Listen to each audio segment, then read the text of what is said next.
বুবু আইসো চট করিয়া, ফাঁসির দড়ি তোমার জন্য রাখছি গো সাজাইয়া। রিসেপশনে বইসাই আছি ফাঁসির মালা লইয়া, বুবু আইসো চট করিয়া, ফাঁসির মালা তোমার জন্য রাখছি গো সাজাইয়া।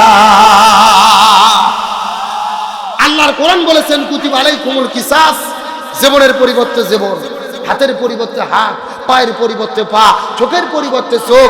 এই আয়াতের ডিজিটাল ব্যাখ্যা হলো ফাঁসির দড়ির পরিবর্তে ফাঁসির দড়ি। ও বাবা আইবা তুমি আইবা গো, এইবার আইসা প্রভু ক্ষমতা পাইবা না। যারা ঠিক বলবে না মনে করবেন এদের মধ্যে ভেজাল আছে। এ ধরে বলেন ঠিক। বাবা আইবা তুমি আইবা গো, এইবার আইসা প্রভু ক্ষমতা পাইবা না। খোঁজনে বুবু কাদের কাকার অবস্থা খারাপ, দরবেশ বাবার হারুন আঙ্কেল এখন সামনে আসে না।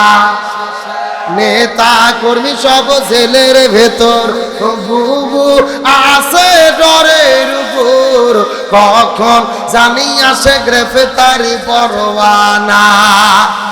বুবু আইবা তুমি আইবা গো, এইবার আইসা বুবু ক্ষমতা পাইবা না। বয়স তোমার 80 বছর, ডাকিছে বুবু তোমায় কবর, দাফন হবে কোথায় সেইটা ভাবলা না। বুবু আইবা তুমি আইবা গো, এইবার আইসা বুবু সিয়ার পাইবা না। কথা বলেন ঠিক কিনা? ও নাটুরবাসী সবাই চিৎকার করে বলেন তো আমরা কিসের মাহফিলে এসেছি? আরো জোরে বলেন। কোরআনের মাহফিলে কথা বলতে হবে কই থেকে? কোরআন থেকেই কথা বলতে হবে। এটা কার হুকুম? আল্লাহ তাআলা নিজেই বলেছেন ফাযাক্কির বিল কুরআনি মান ইয়াখাফু ওয়াঈদ। হে রাসূল আপনি মানুষদেরকে কোরআন দিয়ে ডাকেন, কোরআন দিয়ে আহ্বান করেন, কোরআন দিয়ে ওয়াজ করেন, কোরআন দিয়ে নসিহত করেন, কোরআন দিয়ে তাফসীর করেন। যদি তাদের অন্তরে আল্লাহর ভয় থাকে তাহলে তারা হেদায়েত প্রাপ্ত হবে। সুবহানাল্লাহ বলেন। আমার নবী হাদিস শরীফের মধ্যে বলেন মান ক্বালা বিহি সাদাকা, কোরআন দিয়ে যারা পৃথিবীতে কথা বলে একমাত্র তারাই সত্য কথা বলে। তার মানে বোঝা গেল কোরআনের বাইরে পৃথিবীতে যত কথা হয় মিথ্যার ভেজাল হওয়ার সম্ভাবনা আছে না নাই? এরপর রাসূল বললেন ওমান আমিলা বিহি উজিরা, কোরআন দিয়ে যারা আমল করবেন আল্লাহ নিজের হাতে তাদেরকে জান্নাতে ঢুকাইয়া দিবেন। সুবহানাল্লাহ বলেন। এরপর রাসূল বললেন ওমান হাকামা বিহি আদিলা, কোরআন দিয়ে যারা পৃথিবীতে বিচার করে একমাত্র তারাই ন্যায় বিচার করে। তার মানে বোঝা গেল কোরআনের বাইরে পৃথিবীতে যত বিচার হয় মিথ্যা আর ভেজাল হওয়ার সম্ভাবনা আছে না নাই? এরপরে রাসূল বলেন ওমান দাআ ইলাইহি হাদা ফাকাদ হুদিয়া ইলা সিরাতিম মুস্তাকিম, কোরআন দিয়ে যারা মানুষদেরকে ডাকে এবং এই ডাকে যারা সাড়া দেয় আল্লাহ উভয় দলকে সিরাতুল মুস্তাকিমের পথ দেখায়া দেয়। সুবহানাল্লাহ বলেন। এখন আমি বগুড়া থেকে সফর করে আপনাদের মধ্যে এসেছি, আমি সরাসরি কোরআন থেকে ডাক দিতে চাই। এই ডাকে কি আপনারা সাড়া দিতে রাজি আছেন? জোরে বলেন রাজি আছেন? যদি রাজি থাকেন নাটোরের মুসলমান গভীর মনোযোগ। আমার নবী হাদিস শরীফের মধ্যে বলেন কোরআনের হক হলেন 4টি। এই 4টি হক যদি কোনো মুসলমান আদায় করতে পারে কোরআন তাদেরকে সুপারিশ করে জান্নাতের মধ্যে ঢুকাইয়া দেবে। একটু সুবহানাল্লাহ বলেন, চিৎকার করে বলেন আমরা কোরআনের সুপারিশ পেতে চাই কি চাই না? আরো জোরে বলেন চাই কি চাই না? তাহলে কোরআনের সুপারিশ পেয়ে যদি জান্নাতে যেতে চাই কয়টা হক আদায় করতে হবে? আরো জোরে। জোর হলো না। 1 নম্বর কোরআন পড়তে হবে, 2 নম্বর কোরআন বুঝতে হবে, 3 নম্বর কোরআন নিজে মানতে হবে, আর 4 নম্বর কোরআনের হক হলেন কোরআনের বিধান এই জমিনে বাস্তবায়ন করতে হবে। গভীর মনোযোগ লক্ষ্য করে বোঝার চেষ্টা করেন। আপনার ইমাম আমার ইমাম, 4 ইমামের এক ইমাম, ইমাম আজম আবু হানিফা রাহমাতুল্লাহ আলাইহি যতদিন কোরআন পড়েছে তার কোনো বিপদ ছিল না, কোরআন বুঝেছে তার কোনো বিপদ ছিল না, কোরআন নিজে মেনেছে তার কোনো বিপদ ছিল না। ইমাম আযম আবু হানিফা রাহমাতুল্লাহ আলাইহি যখনই বলেছেন জমিন যার আইন চলবে তার, এই কোরআন শুধু পড়লে আর বুঝলে হবে না, এই কোরআন দিয়ে জমিনে বিচার ফায়সালা করতে হবে, তখন ইমাম আযম আবু হানিফাকে জেলে বন্দী করে তার শরীরে বিষ প্রয়োগ করে পরিকল্পিতভাবে তাকে হত্যা করা হয়েছে। বিশ্বনবী মুহাম্মদ রাসূলুল্লাহ সাল্লাল্লাহু আলাইহি ওয়াসাল্লাম, আমার নবীজি যতদিন কোরআন পড়েছে রসুলের ততদিন কোনো বিপদ ছিল না। রসুল কোরআন বুঝেছে, রসুলের কোনো বিপদ ছিল না। রসুল নিজে কোরআন মেনেছে, রসুলের কোনো বিপদ ছিল না। যখনই রসুল বলেছেন জমিন যার আইন চলবে তার, এই কোরআন শুধু পড়লে আর বুঝলে হবে না, কোরআন দিয়ে তামাম বিশ্ব নেতৃত্ব দিতে হবে, তখনই আমাদের বিশ্ব নবীজিকে জেলের মধ্যে বন্দী করেছে, তাফের ময়দানে রক্ত ঝরিয়েছে, উহুদের ময়দানে দান্দার মোবারক শহীদ করেছে। এক নয়, দুই নয়, 27 বার হত্যার টার্গেটের শিকার করা হয়েছে। তার মানে বোঝা গেল কোরআন পড়লে বিপদ হয় না, কোরআন বুঝলে বিপদ হয় না, কোরআন নিজে মানলে বিপদ হয় না, কিন্তু কোরআন কায়েমের আন্দোলন করতে গেলে বিপদ হয়। এ গভীর মনোযোগ বোঝার চেষ্টা করেন। এই বাংলাদেশের কোরআনের পাখি শহীদ আল্লামা দেলোয়ার হোসেন সাইদি রহিমাহুল্লাহ, কি তার অন্যায় ছিল, কি তার অপরাধ ছিল, বনপাড়ার এই মাঠে, এই মঞ্চে, এই চেয়ারে তিনি কোরআনের কথা বলেছেন। তার কি কোনো অপরাধ ছিল? তার কি কোনো দোষ ছিল? আল্লামা সাইদি যতদিন কোরআন পড়েছেন, আল্লামা সাইদির কোনো বিপদ ছিল না। আল্লামা সাইদি কোরআন বুঝেছেন, আল্লামা সাইদির কোনো বিপদ ছিল না। নিজে আমল করেছে, তার কোনো বিপদ ছিল না। আল্লামা সাইদি যখনই বলেছেন আল্লাহর আইন চাই, সৎ লোকের শাসন চাই, জমিনদার আইন চলবে তার, এই কোরআন শুধু পড়লে আর বুঝলে হবে না, কোরআন দিয়ে পুরো দেশটা পরিচালনা করতে হবে, তখনই আল্লামা সাইদিকে জেলে বন্দি করে, জেল থেকে বের করে হসপিটালে ভর্তি করে ইনজেকশনের সিরিজে বিষ ঢুকায়া পরিকল্পিতভাবে তাকে হত্যা করা হয়েছে। তার মানে বোঝা গেল কোরআনের 4টা হকের ভেতরে প্রথম 3টে হক আদায় করলে কোনো বিপদ হয় না, কিন্তু 4 নম্বর হক আদায় করতে গেলেই বিপদে পড়তে হয়। এখন আমি আপনাদের জিজ্ঞেস করতে চাই, এনাটুরের মুসলমান, আমরা কি কোরআনের সুপারিশ নিয়ে জান্নাতে যেতে চাই? জোরে বলেন, জান্নাতে যেতে চাই। তাহলে আজকের আলোচনার শুরুতে শপথ গ্রহণ করব, কোরআন পড়ব, কোরআন বুঝবো, কোরআন দিয়ে জীবন গড়ব, কোরআনের এই 4টে হক আদায় করার জন্য নিজেদের জীবনের সর্বোচ্চ বিলিয়ে দেব, তারপরে কোরআন ছাড়া হব না। কার আকার রাজি আছেন? দুটো হাত আল্লাহকে তুলে দেখান।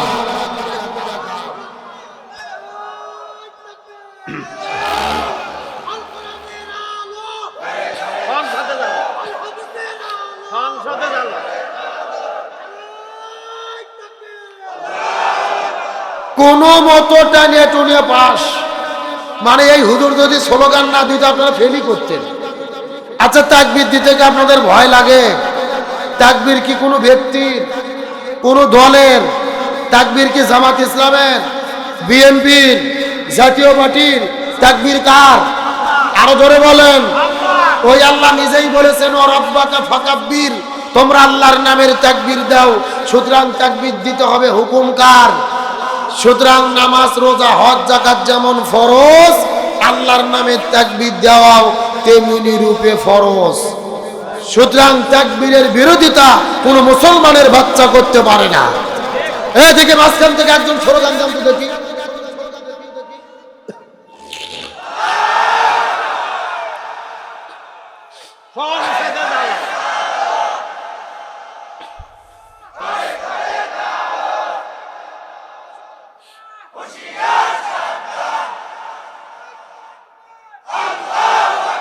আলহামদুলিল্লাহ বলেন। আব্দুল কাদের চাচাক বলবো যে এদেরকে 1 কাপ করে চা দেন। আমাকে চা দেওয়ার দরকার নাই, যারা স্লোগান দেবে এদেরকে চা দেন। এরা যতক্ষণ ঠিক আছে আলোচনা ততক্ষণ চলবে ইনশাল্লাহ বলেন।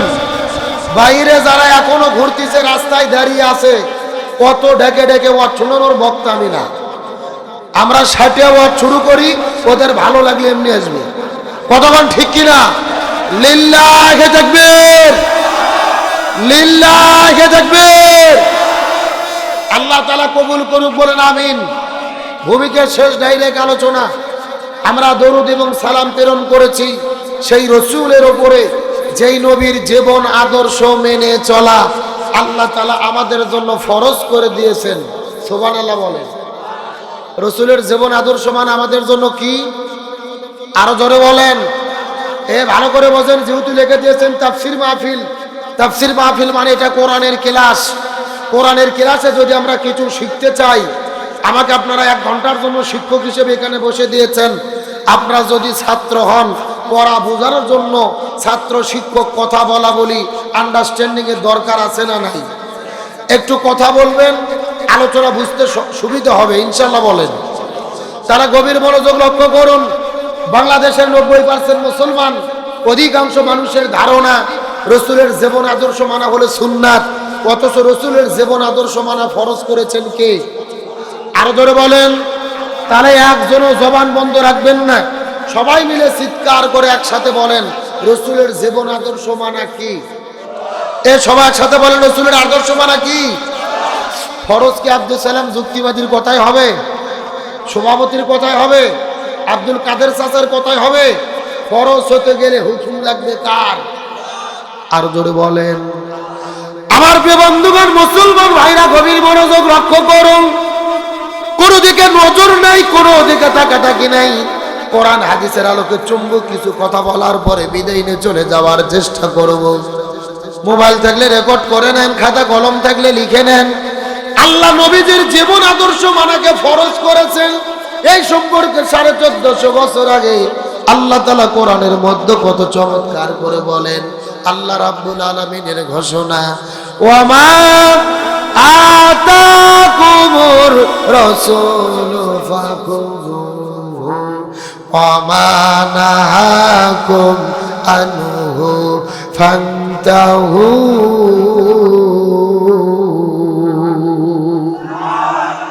আর জোরে বলেন আল্লাহু আকবার। সূরা হাশর 28 নম্বর পারার 7 নম্বর পৃষ্ঠার 9 নম্বর লাইন 7 নম্বর আয়াতে কারিমা। তাফসীর ইবনে কাসিরের মধ্য থেকে বলতেছি, আল্লাহ বলে পৃথিবীর মানুষেরা ভালো করে বোঝার চেষ্টা করো। তোমরা যদি দুনিয়ার মধ্যে শান্তি পেতে চাও আর আখিরাতের মধ্যে মুক্তি পেতে চাও, ওয়ামা আতাকুমুর রাসূলু ফাখুযুহু, নবী যেটা করেছে, নবী যেটা করতে বলেছে সেটা তোমাদেরকে করতে হবে। ওয়ামা নাহাকুম আনহু ফান্তাহু, নবী যেটা করে নাই, যেটা করতে নিষেধ করেছে সেটা থেকে তোমাদের দূরে থাকতে হবে। তার মানে বোঝা গেল এ নাটুর বনপাড়ার মুসলমান, আমরা যদি দুনিয়ার মধ্যে শান্তি পেতে চাই, আখিরাতের মধ্যে মুক্তি পেতে চাই, নবী পুরো জীবনের মধ্যে যা যা করেছে আমাদেরকেও তাই করতে হবে। আর নবী যেটা করে নাই আমাদের সেটা করা যাবে না। চিৎকার করে বলেন তো দেখি হুকুম কার? আরো জোরে। এ মুসলমান ভাইরা গভীর মনোযোগ লক্ষ্য করুন। নবী পুরো জীবনের মধ্যে কি কি করেছে আর আমাদের জন্য কি কি করা দরকার, এই বিষয়টা বোঝানোর পরে আপনাদের মধ্য থেকে বিদায় নিয়ে চলে যাওয়ার চেষ্টা করব। কথাগুলো সুন্দর করে বোঝার চেষ্টা করবেন। আমার নবী মক্কার ভেতর থেকে ওই মদিনায় হিজরত করে চলে গেলেন। ওই মদিনায় যাওয়ার পরে ওই মদিনার ভেতরে মদিনা নামক একটা রাষ্ট্র গঠন করলেন।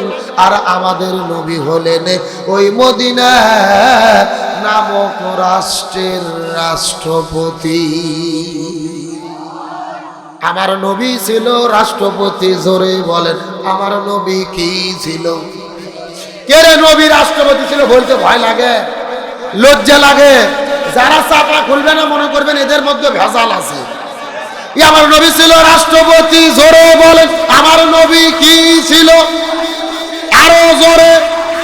তাহলে এখন আমি আপনাদেরকে জিজ্ঞাসা করি, বলেন তো দেখি এ নাটুরের মুসলমান, আমার নবী যদি রাষ্ট্রপতি থেকে থাকে, আমাদেরকে এই বাংলাদেশের আলেমদেরকে, এই সমস্ত হুজুরদেরকেও এই বাংলাদেশের ভেতরে রাষ্ট্রপতি হওয়ার দরকার আছে না নাই? এই ওয়াজ করলে বিপদ। আমরা যদি বলি খাওয়ার পরে মিষ্টি খাওয়া সুন্নাত, সবাই বলে সুবহানাল্লাহ সুবহানাল্লাহ, তার মানে আরো খাবার চাই। কিন্তু আমরা যখনই বলি জেলের মধ্যে যাওয়া সুন্নাত, আমার নবী 3.5 বছর ধরে শহীদ আবু তালিব নামক জেলের মধ্যে বন্দী ছিলেন, ওই নবীর তরিকায় জেলের মধ্যে যাওয়া সুন্নাত। আমার নবী তায়েফের ময়দানে রক্ত ঝরিয়েছে, নবীর তরিকায় শরীর থেকে রক্ত ঝরানো সুন্নাত। আমাদের নবী উহুদের প্রান্তরে দান্দান মোবারক শহীদ করেছে, ওই নবীর তরিকায় প্রয়োজনে দাঁত ভাঙা সুন্নাত। আমার নবী কোরআনুল কারীম দিয়ে মদিনা নামক রাষ্ট্র 10 বছর পরিচালনা করেছে, ওই কোরআন দিয়ে এই বাংলাদেশটাও পরিচালনা করা সুন্নাত। তখন কিছু লোক লাভ দিয়ে উঠে বলে আব্দুল সালাম যুক্তিবাদী হুজুর মনে হয় রাজনীতি করে।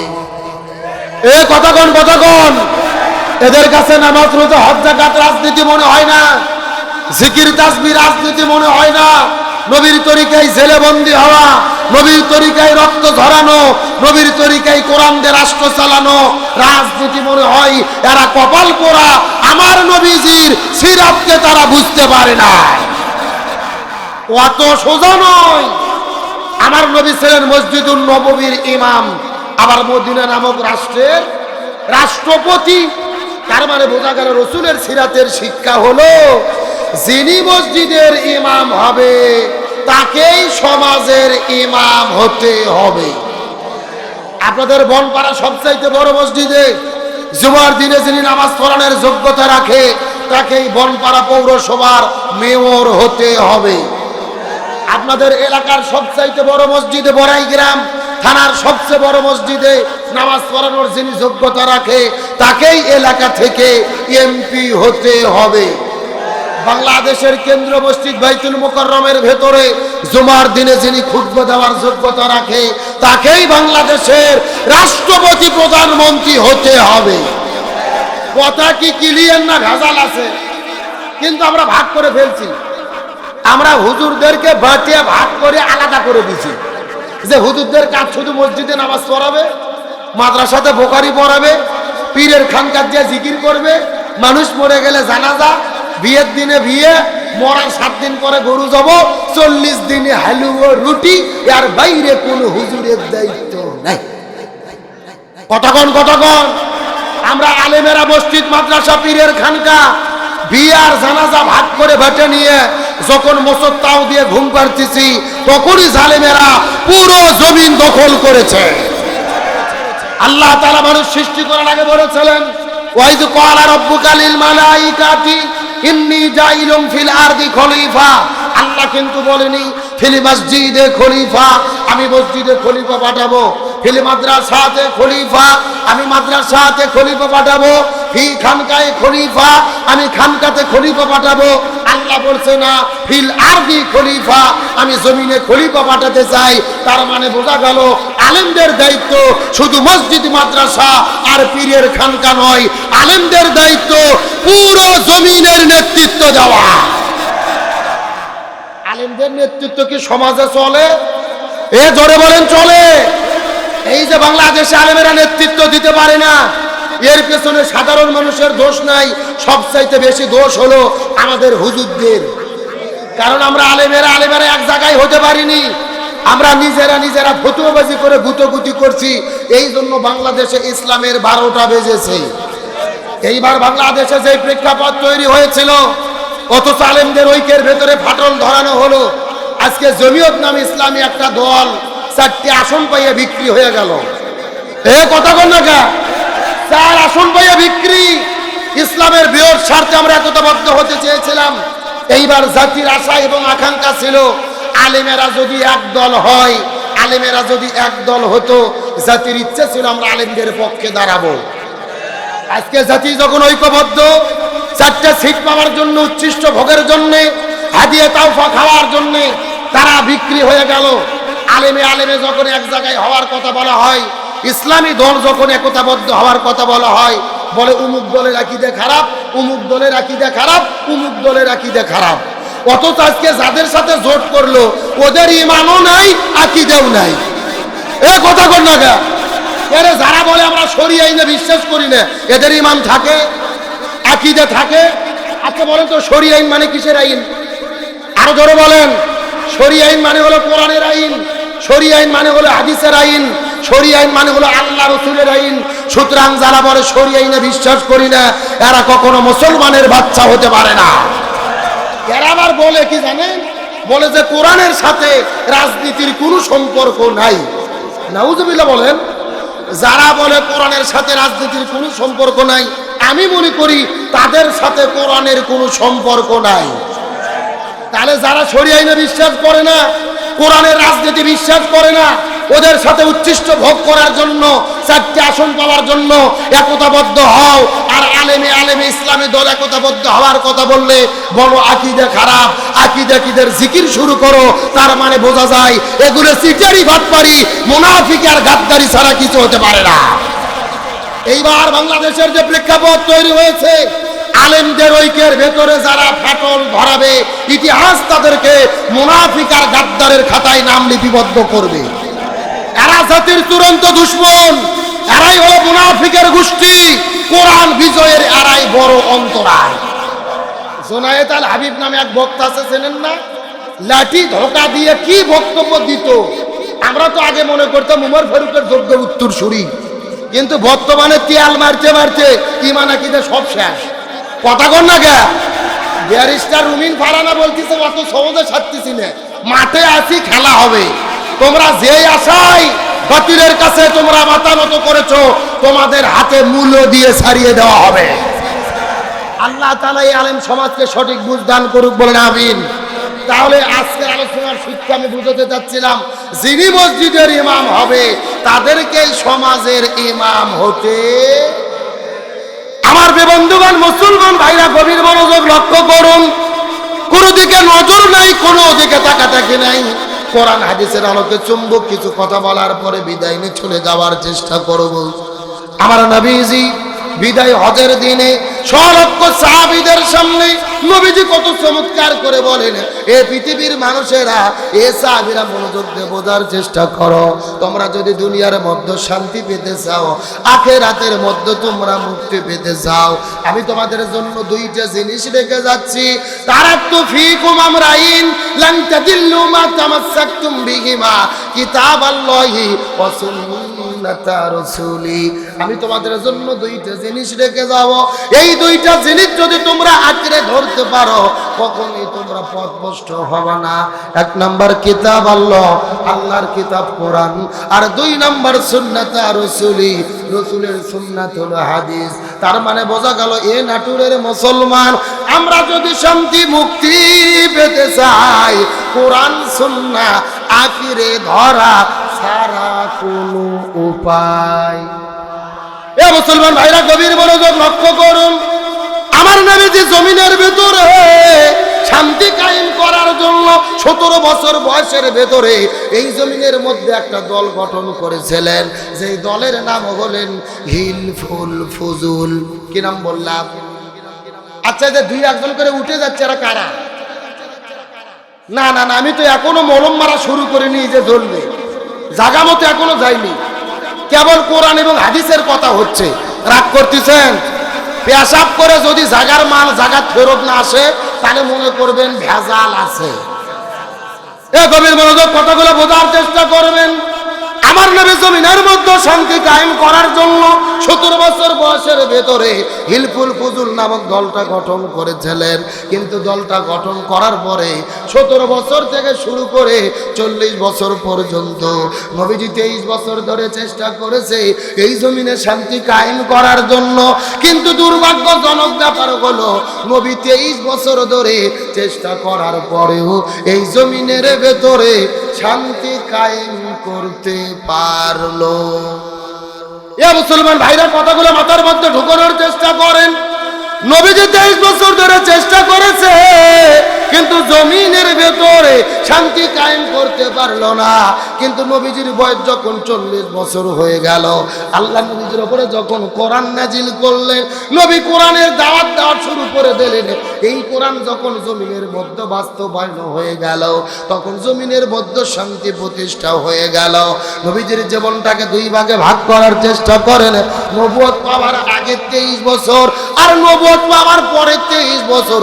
আগে 23 বছর নবী চেষ্টা করলো, কিন্তু জমিনের মধ্যে শান্তি কায়েম করতে পারলো না। কিন্তু পরে 23 বছরের ভেতরে নবীজি কেন শান্তি কায়েম করতে পারলো?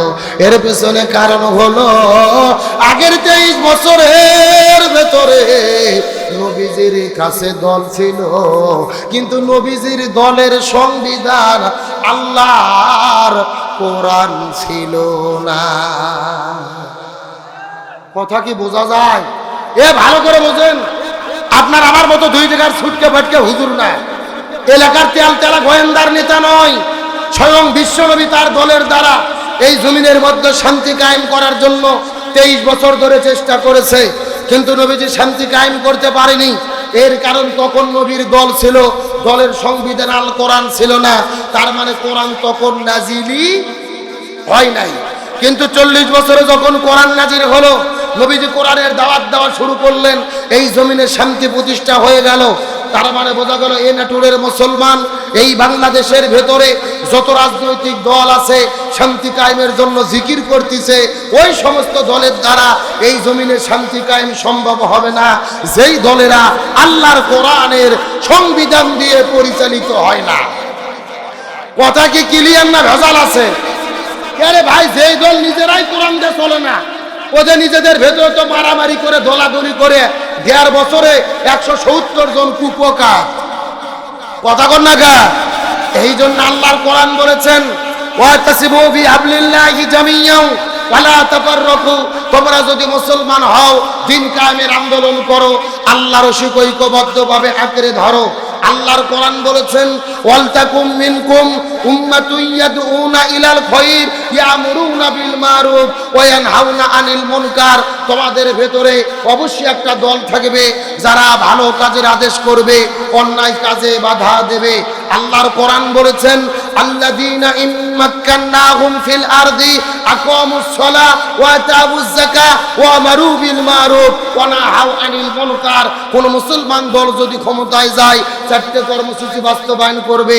1 নম্বর নামাজ বাধ্যতামূলক করবে, 2 নম্বর যাকাত ভিত্তিক অর্থনীতি কায়েম করবে, 3 নম্বর ভালো কাজ চালু করবে, 4 নম্বর মন্দ কাজ বন্ধ করবে।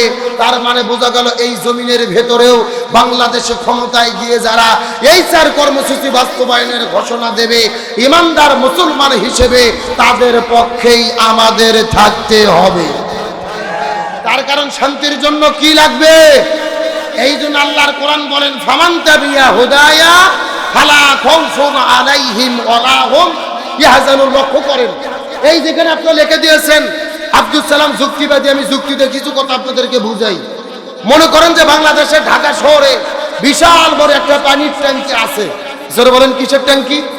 ওই ট্যাঙ্কির মধ্যে থেকে পাইপ দিয়ে দিয়ে বাংলাদেশের 64টা জেলায় পানি সাপ্লাই দেওয়া হয়। কিন্তু ঢাকা শহরে যে পানির ট্যাঙ্কি আছে, ওই ট্যাঙ্কির ভেতরে একটা মরা বিড়াল মরিয়ে পচে গন্ধ উঠে আছে। আমার কথা বোঝা যায়? এখন একটা পাইপ আস্তে আস্তে আস্তে আস্তে আপনাদের নাটুর বনপাড়াতেও এসেছে। এখন বলেন তো, পাইপ দিয়ে যেই পানি বের হচ্ছে, ওই পানি ভালো না গন্ধ? আরো ধরে বলেন। এখন ওই গন্ধনা পানি বের হওয়ার পরে নাটোর জেলাতে যত বড় বড় হুজুর আছে, ইমাম, মুয়াজ্জিন, খতিব, মুফতি, মুহাদ্দিস, ফকিহ, সব আলেমদেরকে ডেকে বলা হয়েছে, এই হুজুরের গোষ্ঠীরা, এই যে গন্ধনা পানি বের হচ্ছে, তোমরা ফু দিয়ে দিয়ে পরিষ্কার করো। হবে? কথা বলেন, হবে? আচ্ছা, আপনাদের নাটোর জেলার হুজুর তো দূরের কথা, কাবা শরীফের ইমামও যদি এসে পানি থু দেয়, পানি পরিষ্কার হবে? ওই ঢাকা শহরের ট্যাঙ্কি পরিষ্কার করা লাগবে, এটাকে বুঝতে পেরেছেন? এবার আসল ওয়াজ শুনুন, আসল ওয়াজ। এই বাংলাদেশের শান্তি প্রতিষ্ঠার একটা ট্যাঙ্কি আছে, যার নাম হলো সংসদ ভবন। আরো ধরে বলেন। আর সংসদের ভেতর থেকে বাবার আইন, দাদার আইন, চাচার আইন, খালুর আইন, ফুকুর আইন, কার্ল মার্ক্সের আইন, লেনিনের আইন, পুতিনের আইন, ধর্মনিরপেক্ষতাবাদ, জাতীয়তাবাদ, সোশ্যালিজম, ক্যাপিটালিজম, ভারতের আইন, ব্রিটিশের আইন, মানব রচিত তন্ত্র মন্ত্রকে জুতাই এবং ঝাঁটাপিটা করে বিদায় করে যতদিন পর্যন্ত কোরআন পার্লামেন্টে ঢুকাইয়া কোরআন দিয়ে বাংলাদেশ পরিচালিত না হবে ততদিন পর্যন্ত এই জমিনের ভেতরে শান্তি আসতে পারে না, পারে না, পারে না। সুতরাং এই বাংলাদেশ থেকে সমস্ত তন্ত্র মন্ত্রকে জুতাই এবং ঝাঁটাপিটা করে আগামীতে কোরআন পার্লামেন্টে ঢুকাইয়া কোরআন দিয়ে বাংলাদেশ পরিচালিত হোক, এটাকে আপনারা চান? কারা কারা চান? দুটি হাত আল্লাহকে তুলে দেখান।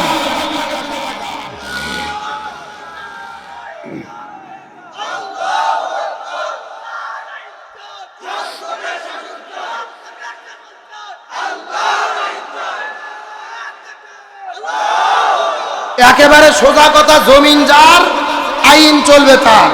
আল্লাহর জমিন, আল্লাহর আইন কায়েম করা ছাড়া শান্তি আসবে? এই যুবক ছেলেমেয়েরা, তোমরা সামনে এসে বসো তো দেখি। ওই সাইড থেকে স্লোগান আর মিছিল করলে হবে? সামনে আসো সবাই, একদম ওর কাছে এসে বসো, একটু পরিবেশ তৈরি হোক। আলোচনা কি চলবে? মিনিট 30 সময় কি দেবেন? শেষ পর্যন্ত থাকবেন তো ইনশাল্লাহ? দেখি থাকবেন না কারা কারা, একটু হাত তোলেন। মাশাআল্লাহ, সবাই ছানা শ্রোতা। আচ্ছা, শেষ পর্যন্ত থেকে আখিরে মোনাজাত করে কারা কারা যেতে চান? সবাই একসাথে বসো, সবাই একসাথে বসো। একেবারে শেষ পর্যন্ত থেকে কারা কারা বিদায় নিতে চান একটু হাত তোলেন তো। সবাই টান ধরে হাত উঠে, মুরব্বি মুরব্বি মুরব্বি, হাত উঠেন সবাই, হাত উঠান। লিল্লাহি তাকবীর। হয় নাই, হয় না, সাউন্ড এখন টান টান করে উঠান। এবার মুরব্বি আছে, প্রথম খরচ আসা। এ মুরব্বি, হাত উঠান। এই ছেলে হাত উঠাও, দেখে হাত উঠা হয়। সবাই একটু গলা কাকার জানতো দেখে। হ্যাঁ, লিল্লাহি তাকবীর। আল কোরআনের আলো, সংসদে জালো, সারা বাংলায় জালো, সারা বিশ্বে জালো, দুনিয়ার মুসলিম লিল্লাহি তাকবীর। আলহামদুলিল্লাহ বলেন। আপনারা সবাই কিন্তু হাত তুলে ওয়াদা করলেন শেষ পর্যন্ত থাকবেন। এখন না থাকে যদি উঠে চলে যান, কথা ভঙ্গ করা কিসের লক্ষণ? আপনারা কি মুনাফিক হতে চান? মুনাফিক হতে চান কি চান না, এটা মোনাজাতের আগে বোঝা যাবে। যারা বলেন কিসের আগে?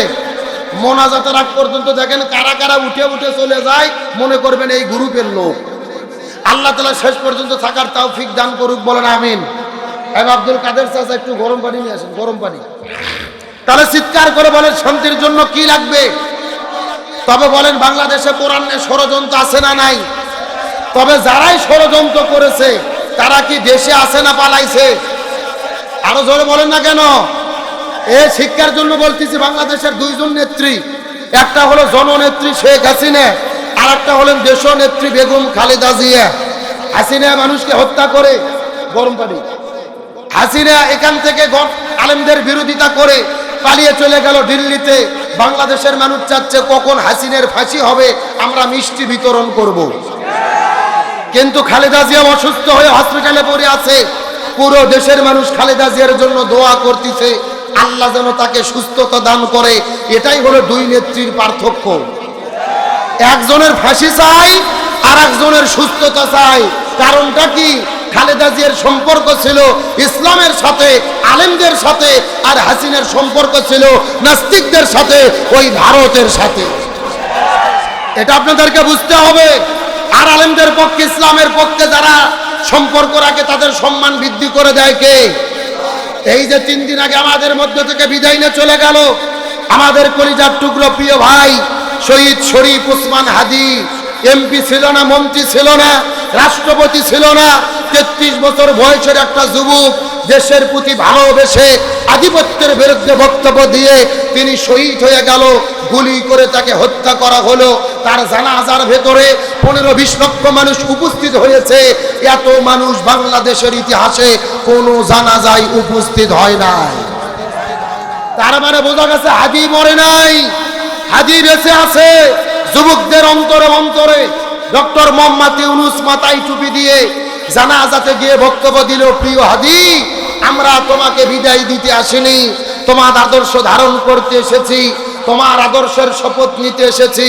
কিন্তু ডক্টর ইউনূসকে বলতে চাই, মাথায় টুপি দিয়ে শুধু হাজির বক্তব্য দিয়ে মায়া কান্না কাঁদলে হবে না, আর কান্না করে আবেগ ঘন বক্তব্য দিলে হবে না। ওই হাজির হত্যাকারীদের বিচার বাংলার জমিনে করতে হবে। আপনি আসামিদের গ্রেফতার করবেন না, ভারতে পালিয়ে চলে যাবে, আর মিষ্টি মিষ্টি বক্তব্য দিয়ে জনগণের মন ভোলাবেন, ওই নাটক আপনাকে বন্ধ করতে হবে।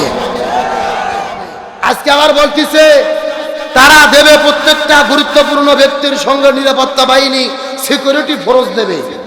তার নাম হচ্ছে গানম্যান, একটা করে গান নিয়ে একটা করে ম্যানুক ছেড়ে দেবে, বড় বড় নেতাদের সাথে থাকবে নিরাপত্তা দেওয়ার জন্য। ডক্টর ইউনূসকে বলতে চাই, তামাশা বন্ধ করেন, গানম্যান দেওয়ার কোনো প্রয়োজন নেই। কয়জনকে নিরাপত্তা দেবেন? ওই বড় বড় 20 নেতার নিরাপত্তা দেওয়া আপনার দায়িত্ব নয়। আপনার দায়িত্ব বাংলাদেশের 18 কোটি জনগণের নিরাপত্তা দেওয়া। আপনি শুধু জামাতের আমিরকে নিরাপত্তা দেবেন, তারেক জিয়াকে নিরাপত্তা দেবেন, তারপরে সাদিক কায়েমকে নিরাপত্তা দেবেন, নাহিদকে নিরাপত্তা দেবেন, বেছে বেছে লোকের নিরাপত্তা দেবেন। মানে এই যে আমরা আলেমেরা কোরআনের হক কথা বলি, আমাদের কথা বলার কারণেও তো ফোনে ফোনে হুমকি আসে, ভারত থেকে হুঙ্কার আসে। তো কয়জনকে আপনি ম্যান ওই গানম্যানদের নিরাপত্তা দেবেন? কথা বল না গা। আপনার দায়িত্ব দেশের 18 কোটি জনগণকে নিরাপত্তা দেওয়া। তারা আবার বলতেছে আমরা টার্গেট করেছি, আগে মারছি। তারা আবার লিস্ট তৈরি করে প্রচার করে দিচ্ছে যে আগে মারছি হাদিকে, তারপরে মারবো হাসনাত আব্দুল্লাহ, তারপরে সার্জিস, তারপরে সাদিক কাইম। কত বড় সাহস! লিস্ট করে করে আমাদের ভাইদের হত্যা করা হচ্ছে, আর আপনারা ঘুম পারবেন হবে না। এখন আবু সাইদের রক্ত শুকায় নাই, এখনো মুগ্ধর রক্ত শুকায় নাই। 2000 ছাত্র জনতার রক্তের ওপরে দাঁড়িয়ে আপনারা ক্ষমতায় বসেছেন। জুলাই যুদ্ধের যদি নিরাপত্তা দিতে না পারেন, আপনাদের ক্ষমতায় থাকার নৈতিক কোনো অধিকার নাই। আমরা চাই শক্তিশালী হন, অন্যায়কারীকে ধরেন, হাজির বিচার আমরা এই বাংলার জমিনে দেখতে চাই কি চাই না? ওরা ভারতে যেয়ে কি বসে আছে? আবার মাঝে মধ্যে কিন্তু ভেলকি মারে, বলে আমরা সীমানার কাছে আছি, যে কোনো সময় চট করে ঢুকে পড়তে পারি। আমরা বলছি যে ম্যাডাম আসেন, এটা তো আপনার বাবার দেশ, আপনি আছেন, আপনি চট করে ঢুকবেন, আর আমরা ফট করে ফাঁসির দড়ি আপনার গলার মধ্যে ঢুকাইয়া দেব। কথা কন না গা। ববু আইসো চট করিয়া, ফাঁসির দড়ি তোমার জন্য রাখছি গো সাজাইয়া, রিসিপশনে বইসাই আছি ফাঁসির মালা লইয়া। ববু আইসো চট করিয়া, ফাঁসির মালা তোমার জন্য রাখছি গো সাজাইয়া। আল্লাহর কোরআন বলেছেন কুতিবা আলাইকুমুল কিসাস, জীবনের পরিবর্তে জীবন, হাতের পরিবর্তে হাত, পায়ের পরিবর্তে পা, চোখের পরিবর্তে চোখ। এই আয়াতের ডিজিটাল ব্যাখ্যা হলো ফাঁসির দড়ির পরিবর্তে ফাঁসির দড়ি। ও ববু আইবা, তুমি আইবা গো, এইবার আইসা ববু ক্ষমতা পাইবা না। যারা ঠিক বলবে না মনে করবেন এদের মধ্যে ভেজাল আছে। এ জোরে বলেন ঠিক। ববু আইবা, তুমি আইবা গো, এইবার আইসা বুবু ক্ষমতা পাইবা না। খোঁজনে বুবু কাদের কাকার অবস্থা খারাপ, দরবেশ বাবার হারুন আঙ্কেল এখন সামনে আসে না। নেতা কর্মী সব জেলের ভেতর, বুবু আছে ডরের উপর, কখন জানি আসে গ্রেফতারি পরোয়ানা। বুবু আইবা, তুমি আইবা গো, এইবার আইসা বুবু ক্ষমতা পাইবা না। বয়স তোমার 80 বছর, ডাকিছে বুবু তোমায় কবর, দাফন হবে কোথায় সেইটা ভাবলা না। বুবু আইবা, তুমি আইবা গো, এইবার আইসা বুবু সিয়ার পাইবা না। কথা বলেন ঠিক কিনা? আলোচনা কি চলবে? কারা কারা চলবে? দুটি হাত আল্লাহকে তুলে দেখান। লিল্লাহি তাকবীর। আজকের মাহফিল চলছে, চলবে,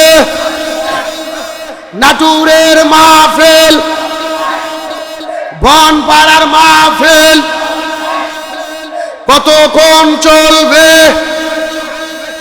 সারা রাত। এটা কি হুজুর মারা বস নাকি?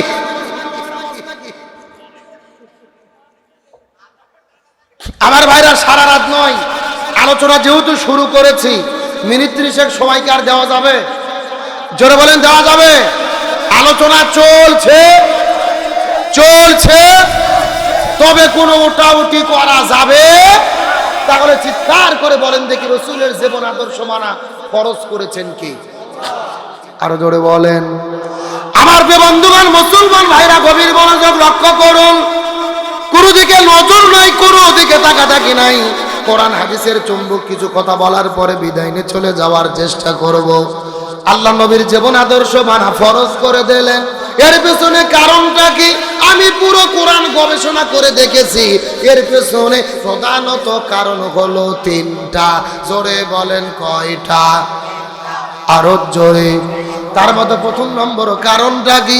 এই সম্পর্কে আমার আল্লাহ কোরআনের মধ্যে কত চমৎকার করে বলেন।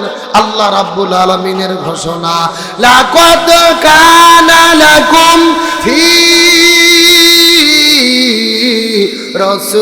রাসূলিল্লাহি উসওয়াতুন হাসানাহ। সূরা আযাব 21 নম্বর পারার 19 নম্বর পৃষ্ঠার 2 নম্বর লাইন 21 নম্বর আয়াতে কারিমা। তাফসীর ইবনে কাসিরের মধ্য থেকে বলতেছি, আল্লাহ তাআলা ডাকতে বলে, এ পৃথিবীর মানুষেরা, তোমরা যদি এই দুনিয়ার মধ্যে শান্তি পেতে চাও, আখিরাতের মধ্যে মুক্তি পেতে চাও, আমি নবীর জীবনের ভেতরে শ্রেষ্ঠ আদর্শ দান করেছি। তোমাদেরকে নবীর আদর্শ গ্রহণ করতে হবে। তার মানে বোঝা গেল, এ নাটুরের মুসলমান, আমরা যদি শান্তি এবং মুক্তি পেতে চাই, নবীর আদর্শ ধরা ছাড়া কোনো উপায়। এ গভীর মনোযোগ বোঝার চেষ্টা করবেন। ইমাম বুখারী রাহমাতুল্লাহ আলাইহি এই জমিনের মধ্যে বুখারী শরীফ লেখার আগে একটা কিতাব লিখেছিলেন, যেই কিতাবের নাম বলেন আল আদাবুল মুফরাদ। ওই কিতাবের মধ্যে তিনি বর্ণনা করে বলেন, হাশরের ময়দানে আল্লাহ 6 প্রকার মানুষদেরকে বিনে হিসেবে জাহান্নামের মধ্য দেবে। তার মধ্যে প্রথম নম্বর প্রকার হলো তারা এই জমিনের ভেতরে যারা নবীকে বাদ দিয়ে অন্য কারু আদর্শ গ্রহণ করবি। তার মানে বোঝা গেল, এ বনপাড়ার মুসলমান, নবীকে বাদ দিয়ে যদি অন্য কোনো নেতার আদর্শ আমরা গ্রহণ করি, বিনে হিসেবে আমাদের যেতে হবে কোথায়? আরো জোরে বলেন। এখন আপনাদের জিজ্ঞাসা করি, বলেন তো, এই নাটোর জেলার ভেতরে নবীকে বাদ দিয়ে অন্য কারো আদর্শ গ্রহণ করেছে, এই রকম লোক আমাদের দেশের মধ্যে আছে না নাই? এই বনপাড়াতে আছে না নাই? কেউ বা বাবার আদর্শ গ্রহণ করেছে, বাবাকে চেনা যায়? কথা কয় না। আরে বঙ্গবল্টু জাতির ফিতে কেউ বা বাবার আদর্শ গ্রহণ করেছে, কেউ বা স্বামীর আদর্শ গ্রহণ করেছে, কেউ বা ইরশাদ চাচার আদর্শ গ্রহণ করেছে, কেউ বা কার্ল মার্ক্সের আদর্শ গ্রহণ করেছে, কেউ বা লেনিনের আদর্শ গ্রহণ করেছে। এখন আমি আপনাদের জিজ্ঞাসা করি, বলেন তো দেখি, এ নাটোর বনপাড়ার মুসলমান, চিৎকার করে বলেন তো, নবীকে বাদ দিয়ে অন্য কারো আদর্শ যদি কেউ গ্রহণ করে, বিনে হিসেবে তাদেরকে যেতে হবে কোথায়? উপায় নাই রে, উপায় নাই রে মানুষ, উপায় নাই। নবী বিনে জান্নাত পাওয়ার উপায় নাই। বললে কি কষ্ট হবে? সবাই বলেন, উপায় নাই রে, উপায় নাই রে মানুষ, উপায় নাই। নবী বিনে জান্নাত পাওয়ার। এ মুসলমান ভাইরা, গভীর মনোযোগ লক্ষ্য করে বোঝার চেষ্টা করবেন। আল্লাহ নবীর জীবন আদর্শ মানা ফরজ করলেন 3টা কারণে। তার মধ্যে প্রথম নম্বর কারণ হলো, নবী হলো শ্রেষ্ঠ আদর্শ।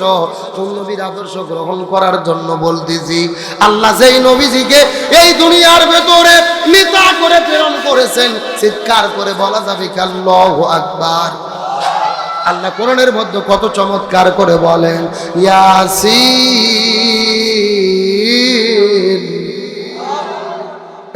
বলছিলেন হযরত আব্দুল্লাহ ইবনে আব্বাস, হযরত আব্দুল্লাহ ইবনে মাসউদ রাদিয়াল্লাহু তাআলা আনহুমা এই জায়গার মধ্যে ব্যাখ্যা করে বলেন, এখানে ইয়া শব্দটি বলেন হরফে নেদা। হরফে নেদা ওই হরফদেরকে বলা হয় যে হরফ দিয়ে মানুষদেরকে ডাকা হয়, আহ্বান করা হয়। আর সিন মানে হলো সাইয়্যেদ, সাইয়্যেদ অর্থ নেতা। এই জায়গায় সাইয়্যেদ অর্থ হলো পাঁচটি। এক নম্বর সাইয়্যেদুল বাশার, এই দুনিয়ার ভেতরে আল্লাহ যত মানুষ প্রেরণ করেছেন সবগুলো মানুষের নেতা হলেন আমাদের নবী। দুই নম্বর সাইয়্যেদুল আম্বিয়া, এই পৃথিবীর ভেতরে আল্লাহ যত নবী প্রেরণ করেছে সবগুলো নবীদের নেতা বলেন আমাদের নবী। তিন নম্বর সাইয়্যেদুল মুরসালিন, আল্লাহ যত রাসূল প্রেরণ করেছে সবগুলো রাসূলের নেতা হলেন আমাদের নবী। চার নম্বর সাইয়্যেদুল কাউনাইন, আল্লাহ তাআলা দোজাহান সৃষ্টি করেছে, দোজাহানের নেতা হলেন আমাদের নবী। আর পাঁচ নম্বর হলো সাইয়্যেদুল আলামিন, আল্লাহ যত জগৎ সৃষ্টি করেছে সবগুলো জগতের নেতা হলেন আমাদের নবী। আল্লাহু আকবার বলেন। আমাদের নবী সমস্ত মানুষের নেতা, সমস্ত নবীর নেতা, সমস্ত রাসূলের নেতা, তামাম জাহানের নেতা, বিশ্ব জগতের নেতা। ওই নবীজিকে নেতা মানার দরকার আছে না নাই? এ মুসলমান ভাইরা কত করে বোঝার চেষ্টা করবেন। ওই নবী হাদিসের মধ্যে কত চমৎকার করে বলেন, মান তাশাব্বাহা বিকওম ফাহুয়া মিনহুম, যার সঙ্গে যার মহব্বত তার সঙ্গেই হবে তার কিয়ামত। হাদিসের ব্যাখ্যাটা ভালো করে বোঝার চেষ্টা করেন। এই মুহাদ্দিস গুণগুলো কত চমৎকার করে বলেন, এই দুনিয়ার ভেতরে যে যেই দল করবে ওই দলের সাথে তার হাসর নাসর হবে। তার মানে আওয়ামী লীগের হাসর হবে আওয়ামী লীগের সাথে, বিএনপির ভাইদের হাসর হবে বিএনপির ভাইদের সাথে, চরমোনাই পীরের যারা মুরিদ হবে এদের হাসর হবে চরমোনাইয়ের পীরের সাথে, জামাত ইসলাম যারা করে এদের হাসর নাসর হবে জামাত ইসলামের সাথে। এখন হয়তো বলবেন হুজুর দলিল ছাড়া কথা বলা যাবে না, দলিল দেন। দলিল আল্লাহর কোরআন সূরা বনী ইসরাইল আয়াত নম্বর হলো ৭১। আল্লাহ তাআলা কত চমৎকার করে বলেন, ইয়াউমা নাদউ কুল্লা উনাসিন লিইমামিহিম, আল্লাহ তাআলা ডাকতে বলে এ পৃথিবীর মানুষেরা হাসরের ময়দানে কোন মানুষ কিন্তু একা উঠবে না, প্রত্যেকটা মানুষের সামনে থাকবে তার নেতা। এ সবাই জোরে বলেন সামনে কে থাকবে? এই আল্লাহর আয়াতটা ভালো করে বোঝার চেষ্টা করেন। হাসরের ময়দানে কিন্তু আপনি একা থাকবেন না, আমিও একা থাকবো না, আমার প্রিয় চাচা আব্দুল কাদের সাহেব একা থাকবে না, প্রত্যেকটা মানুষের সামনে থাকবে তার নেতা। এই আয়াতটা যদি ভালো করে বোঝার চেষ্টা করেন, গত ৫৬ বছরে এই বাংলাদেশের ভেতরে আওয়ামী লীগ নামক দল যারা করেছে হাসরের ময়দানে দেখা যাবে তাদের সামনে প্রথম দাঁড়িয়ে যাবে বঙ্গবন্ধু শেখ মুজিবুর রহমান, তারপরে দাঁড়িয়ে যাবে ১৬ বছরের স্বৈরাচার কাঁঠাল রানী হাসিনা, এরপর ওবায়দুল কাদের, তারপরে অন্যান্য নেতা কর্মী।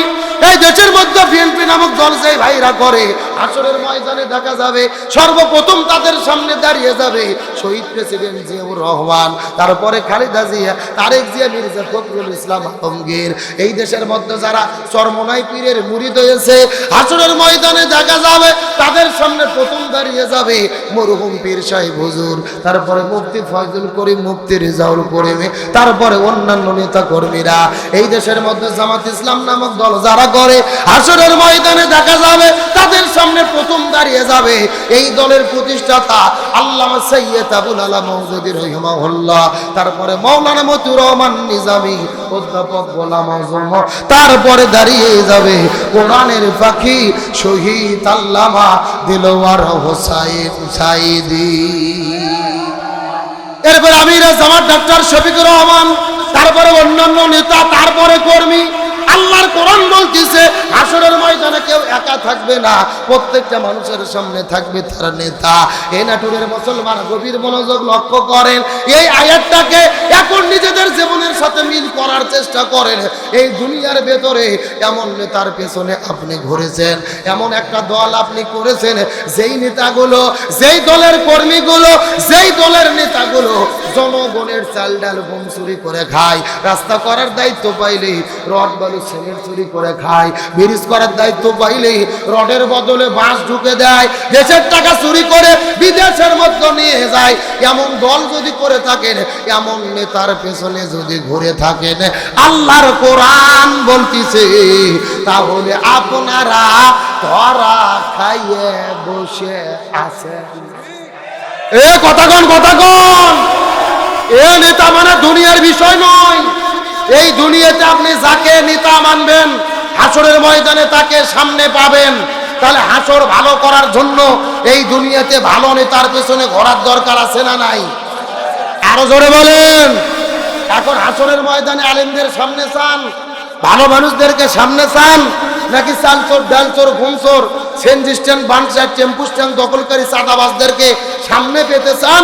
বাড়িতে যাওয়ার পরে বিছানাতে শুইয়া বইয়ের সাথে চিন্তা ভাবনা করে ভালো করে বুঝে শুনে সিদ্ধান্ত নেবেন। কতক্ষণ নাগা না আব্দুল কাদের চাচা আমাকে হাতে লাঠি দেয়নি যে আপনাদের আমি লাঠি দিয়ে মেরে মেরে ওয়াজ বুঝাবো না। আমার দায়িত্ব কোরআনের বক্তব্য দেওয়া, মানা না মানা আপনাদের ব্যাপার। তাহলে বলেন আখিরাত ভালো করার জন্য এই দুনিয়াতে ভালো নেতার পেছনে ঘোরার দরকার আছে না নাই? গত 16 বছর তার আওয়ামী লীগ নামে দল করেছে, হাসিনা পালিয়ে চলে গেল বলে পর্যন্ত যায়নি। আসরে হাসিনাই দলের নেতা কর্মীদের উপকার করতে পারবে? হাসিনা বলবে বাংলাদেশ আওয়ামী লীগ নামে আমার কোনো দলই ছিল না। এ কথা কর না গা। দেশে আগুন লাগাইয়া আলেমদের জ্বালাইয়া পালাইয়া সাইরা গেলে ঢাকা, গণভবনটা এখন ফাঁকা বুবুরে, গণভবনটা এখন ফাঁকা। শূন্যস্থান পূরণ বোঝেন না সবাই? গণভবনটা এখন দেশে আগুন লাগাইয়া আলেমদের জ্বালাইয়া পালাইয়া সাইরা গেলে ঢাকা, গণভবনটা এখন ফাঁকা ডাইনি রে, গণভবনটা এখন, গণভবনটা এখন।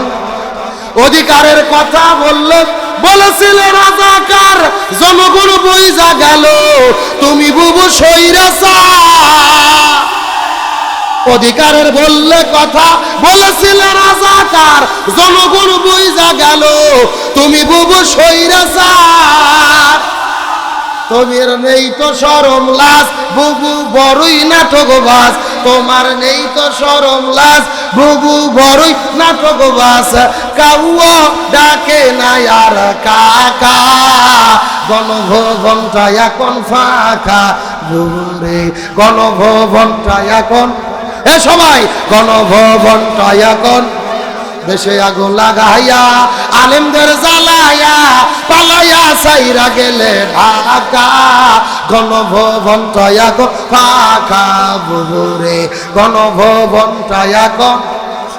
খেলা হবে খেলা হবে, শামীম তো আর বলে না, সংসদে মমতাজের বুকটা তো আর ফাটে না।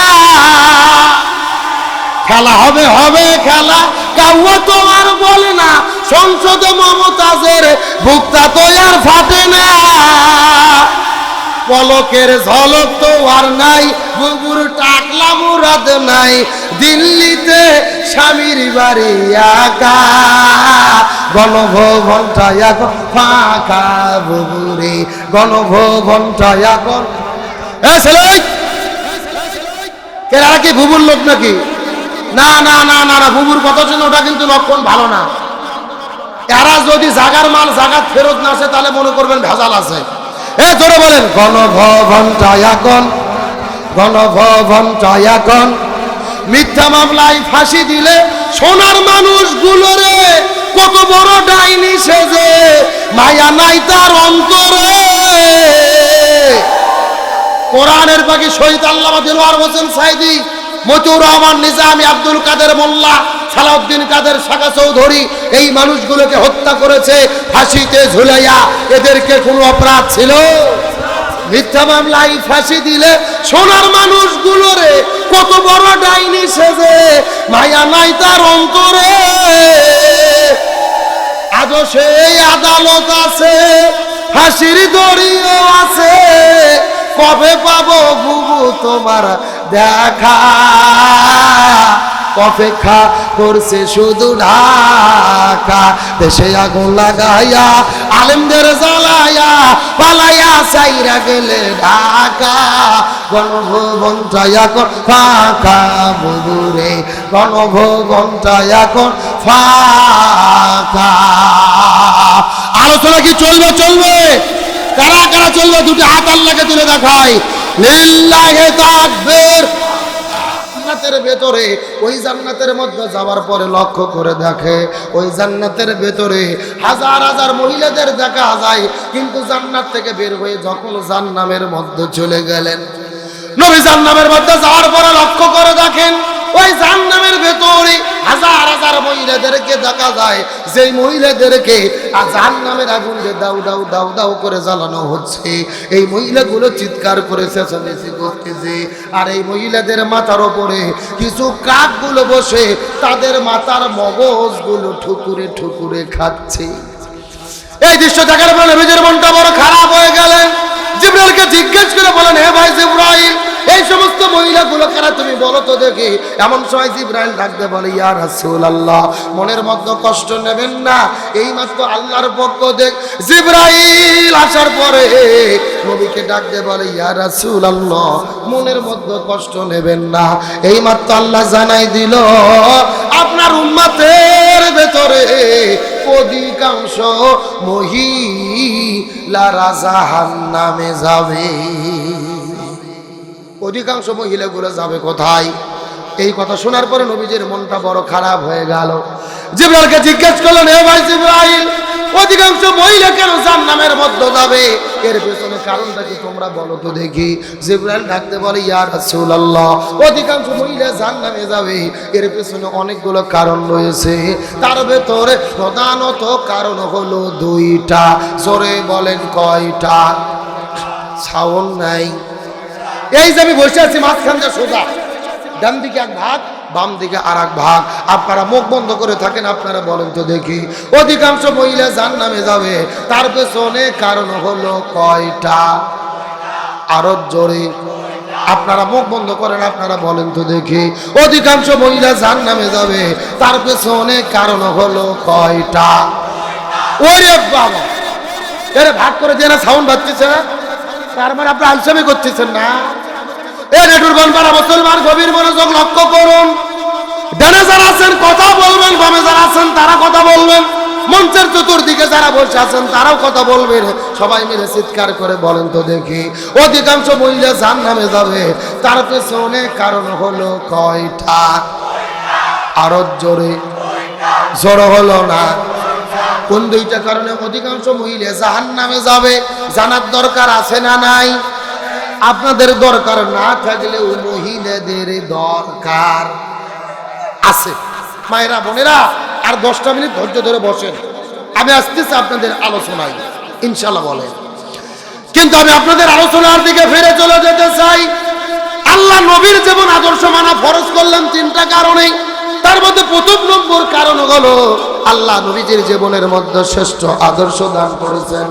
2 নম্বর কারণটা কি? এই সম্পর্কে আমার আল্লাহ কোরআনের মধ্যে কত চমৎকার করে বলেন। আল্লাহ রাব্বুল আলামিনের ঘোষণা, ওয়া ইন্নাকা লাআলা খুলুকিন আযীম।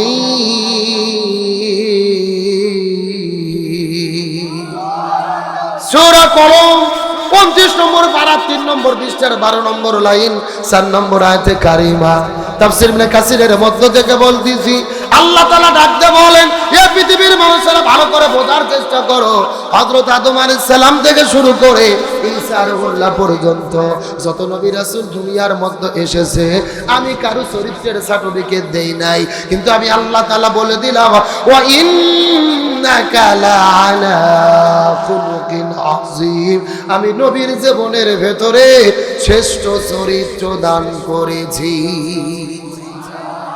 নবীর চরিত্রটা কেমন ছিল?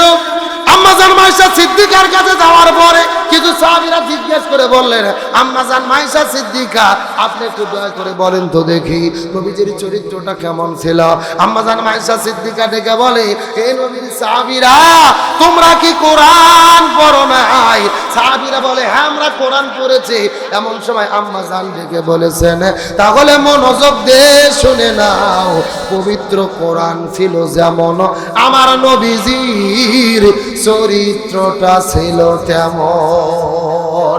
লিল্লাহি তাকবীর। একেবারে পবিত্র কোরআন যা, আমার নবীজির প্র্যাকটিক্যাল লাইফ। এ মুসলমান ভাইরা গভীর মনোযোগ লক্ষ্য করুন। তাহলে নবীর যেমন আদর্শ মানে আল্লাহ ফরজ করলেন তিনটা কারণে। এক নম্বর, নবীজি শ্রেষ্ঠ আদর্শ। দুই নম্বর, নবীজি করেন শ্রেষ্ঠ চরিত্র।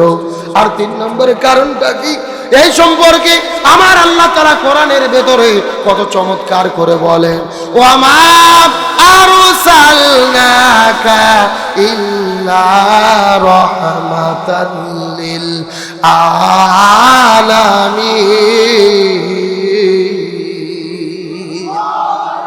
সূরা আম্বিয়া 17 নম্বর পারার 13 নম্বর পৃষ্ঠার 6 নম্বর লাইন 107 নম্বর আয়াতে কারিমা। তাফসীর ইবনে কাসিরের মধ্য থেকে বলতি, আল্লাহ বলে পৃথিবীর মানুষেরা, আসমান বলো, জমিন বলো, গ্রহ বলো, নক্ষত্র বলো, জ্যোতিষ্ক মণ্ডলী বলো, নিহারিকা বলো, আমি আল্লাহ তাআলা এই মহাবিশ্বের ভেতরে যতগুলো জগৎ সৃষ্টি করেছি, প্রত্যেকটা জগতের ভেতরে আমি আমার নবীজিকে রহমত স্বরূপ প্রেরণ করেছি। এ মুসলমান ভাইরা গভীর মনোযোগ লক্ষ্য করুন। এতক্ষণ পর্যন্ত আনন্দ করে করে, মজা করে করে অনেক আলোচনা আপনাদেরকে শোনাইলাম। তবে নবী কেমন রহমত ছিল এই বিষয়টা বোঝানোর জন্য আবেগ নিয়ে, অন্তর নিয়ে, নবীর প্রতি ভালোবাসা নিয়ে 2 মিনিট কথা শোনার চেষ্টা করেন। নবী কেমন রহমত ছিল রে। দুনিয়ার মধ্যে আগমন করেন নাই, নবীর বাবার নাম আব্দুল্লাহ, মায়ের নাম হলো আমিনা। সর্বপ্রথম যেদিন আমার নবী মায়ের গর্ভের ভেতরে অস্তিত্ব লাভ করেছে, লক্ষ্য করে দেখা গেল নবীর মা আমিনা যেই রাস্তা দিয়ে হেঁটে যায়, তার শরীরের মধ্য থেকে সুঘ্রাণ বের হয়ে পুরো জমিনের ভেতরে সুঘ্রাণ ছড়িয়ে পড়ে। একটু জোরে বলেন না সুবহানাল্লাহ। এই দৃশ্য দেখার পরে ওই মক্কার মানুষেরা মিছিল করা শুরু করলেন, মানি না, মানবো না, মানতে পারি না। এই মক্কার রীতি এবং নীতি হলো, যদি কোনো মহিলার স্বামী মারা যায়, ওই মহিলা কখনো সুগন্ধি ব্যবহার করতে পারবে না। অথচ আব্দুল্লাহর স্ত্রী আমিনা, যার স্বামী আব্দুল্লাহ এই দুনিয়া থেকে বিদায় নিয়ে চলে গেছে, অথচ তার শরীরের মধ্য থেকে কেন সুঘ্রাণ বের হয়। ওই মক্কার মানুষেরা মিছিল করতে করতে নবীজির দাদা আব্দুল মুত্তালিবের কাছে চলে গেলেন। আব্দুল মুত্তালিবের কাছে যাওয়ার পরে ডাকতে বলে, সর্দার, আপনি রীতি এবং নীতি করে দিলেন, যেই মহিলার স্বামী মারা যাবে ও শরীরে সুঘ্রাণ ব্যবহার করতে পারবে না, কিন্তু আপনার ছেলে আব্দুল্লাহ দুনিয়া থেকে বিদায় নিয়ে চলে গেছে, কিন্তু আপনার পুত্রবধূ তার শরীরের মধ্য থেকে কেন সুঘ্রাণ বের হয়। এই কথা শোনার পরে আব্দুল মুত্তালিব স্ত্রীকে সঙ্গে করে নিয়ে আমিনার কাছে যাওয়ার পরে ডাক দিয়ে বলে, আমিনা, তুই কি আমাদের নাক কান গলাগুলোকে কেটে ফেলবি রে মা? মানুষের কাছে তুই কি আমাদেরকে অপমানিত করবি? তুই কেন সুগন্ধি ব্যবহার করিস তার কারণ জানতে চাই। আমি না ডাকতে বলে, বাবা মিথ্যা কথা বলবো না, আমি আমার শরীরের মধ্যে কোনো সুঘ্রাণ ব্যবহার করি নাই, কিন্তু কয়েকদিন আগে আমার গর্ভের ভেতরে একটা সন্তানের অস্তিত্ব লাভ হয়ে গেছে। ওই সন্তান গর্ভের মধ্যে আসার পরে আমার জীবনের ভেতরে এমন সব গুরুত্বপূর্ণ আশ্চর্য বিস্ময়কর ঘটনা ঘটতেছে, যেই রকম ঘটনা এই দুনিয়ার মধ্যে কোনোদিন আমি লক্ষ্য করে দেখি নাই। বাবা কসম করে বলি, মিথ্যা কথা বলবো না, আমার গর্ভের ভেতরে কয়েকদিন আগে রাতের বেলা একটা সন্তানের যখন অস্তিত্ব লাভ হয়ে গেল, আমি লক্ষ্য করে দেখি ওই ঘরের দরজা জানালা এমনকি ধুলো বালি কোনা পর্যন্ত আমাকে সালাম বলা শুরু করেছে। আর একটু জোরে বলেন না। ঘরের দরজা জানালা সালাম দেওয়া শুরু করে দিয়েছি। এই জায়গার মধ্যে শেষ নয় বাবা, জান্নাতের মধ্য থেকে 12 জন রাসূল আমার ঘরের মধ্যে আগমন করেছেন। 12 জন রাসূল আসার পরে ডাকতে বলে, আমিনা, তোমাকে আলান সালাম এই কথা বলার বচন করে লক্ষ্য করে দেখি ওই জান্নাতের ভেতর থেকে তিনজন মহিষী নারী জান্নাতের মালা নিয়ে আমার ঘরের মধ্যে আগমন করেছে। এক নম্বর ইমরাতু ফিরাউন, ফিরাউনের স্ত্রী হযরতে আসিয়া আলাইহিস সালাম। দুই নম্বর উম্মে ঈসা, ঈসা আলাইহিস সালামের মা হযরতে মারিয়াম আলাইহিস সালাম। তিন নম্বর উক্তে ঈসা, উক্তে মুসা, মুসা আলাইহিস সালামের বোন কুলসুম আলাইহিস সালাম। এই তিনজন মহিষী নারী জান্নাতের মালা আনার পরে ঘরের মধ্যে ঢুকে আমার গলার মধ্যে জান্নাতের মালা দিয়ে আমাকে ডাক দে, বলে আমিনা রে, তুই যেন তেন কোনো মহিলা নয় রে, তোর গর্ভের ভেতরে যে সন্তান আগমন করতেছে ইনি হবে আখেরি জামানার পয়গম্বর। লিল্লাহি তাকবীর। এই কথা বলার পরে ডাকতে বলে, আমি বাবা এখানে শেষ নই। আমি না ডাকতে বলে, বাবা আমি মিথ্যা কথা বলবো না। আমি ঘরের মধ্যে থেকে কাকের মধ্যে কলস নেওয়ার পর যখন কূপের মধ্যে চলে গেলাম, ওই কূপের মধ্যে থেকে পানি উত্তোলন করে এই দুনিয়ার মধ্যে থেকে যখন আমি পানি ব্যবহার করব, কিন্তু কূপের কাছে যাওয়ার পরে লক্ষ্য করে দেখতে পারি ওই কূপের পানিগুলো টকবক টকবক টকবক টকবক করে উপরের দিকে আসা শুরু করে দিয়েছে। আমি কিছুক্ষণ পরে লক্ষ্য করে দেখি ওই কূপের পানিগুলো কূপের মুখে আসার পরে কূপের মুখের জবান খুলে গেছে।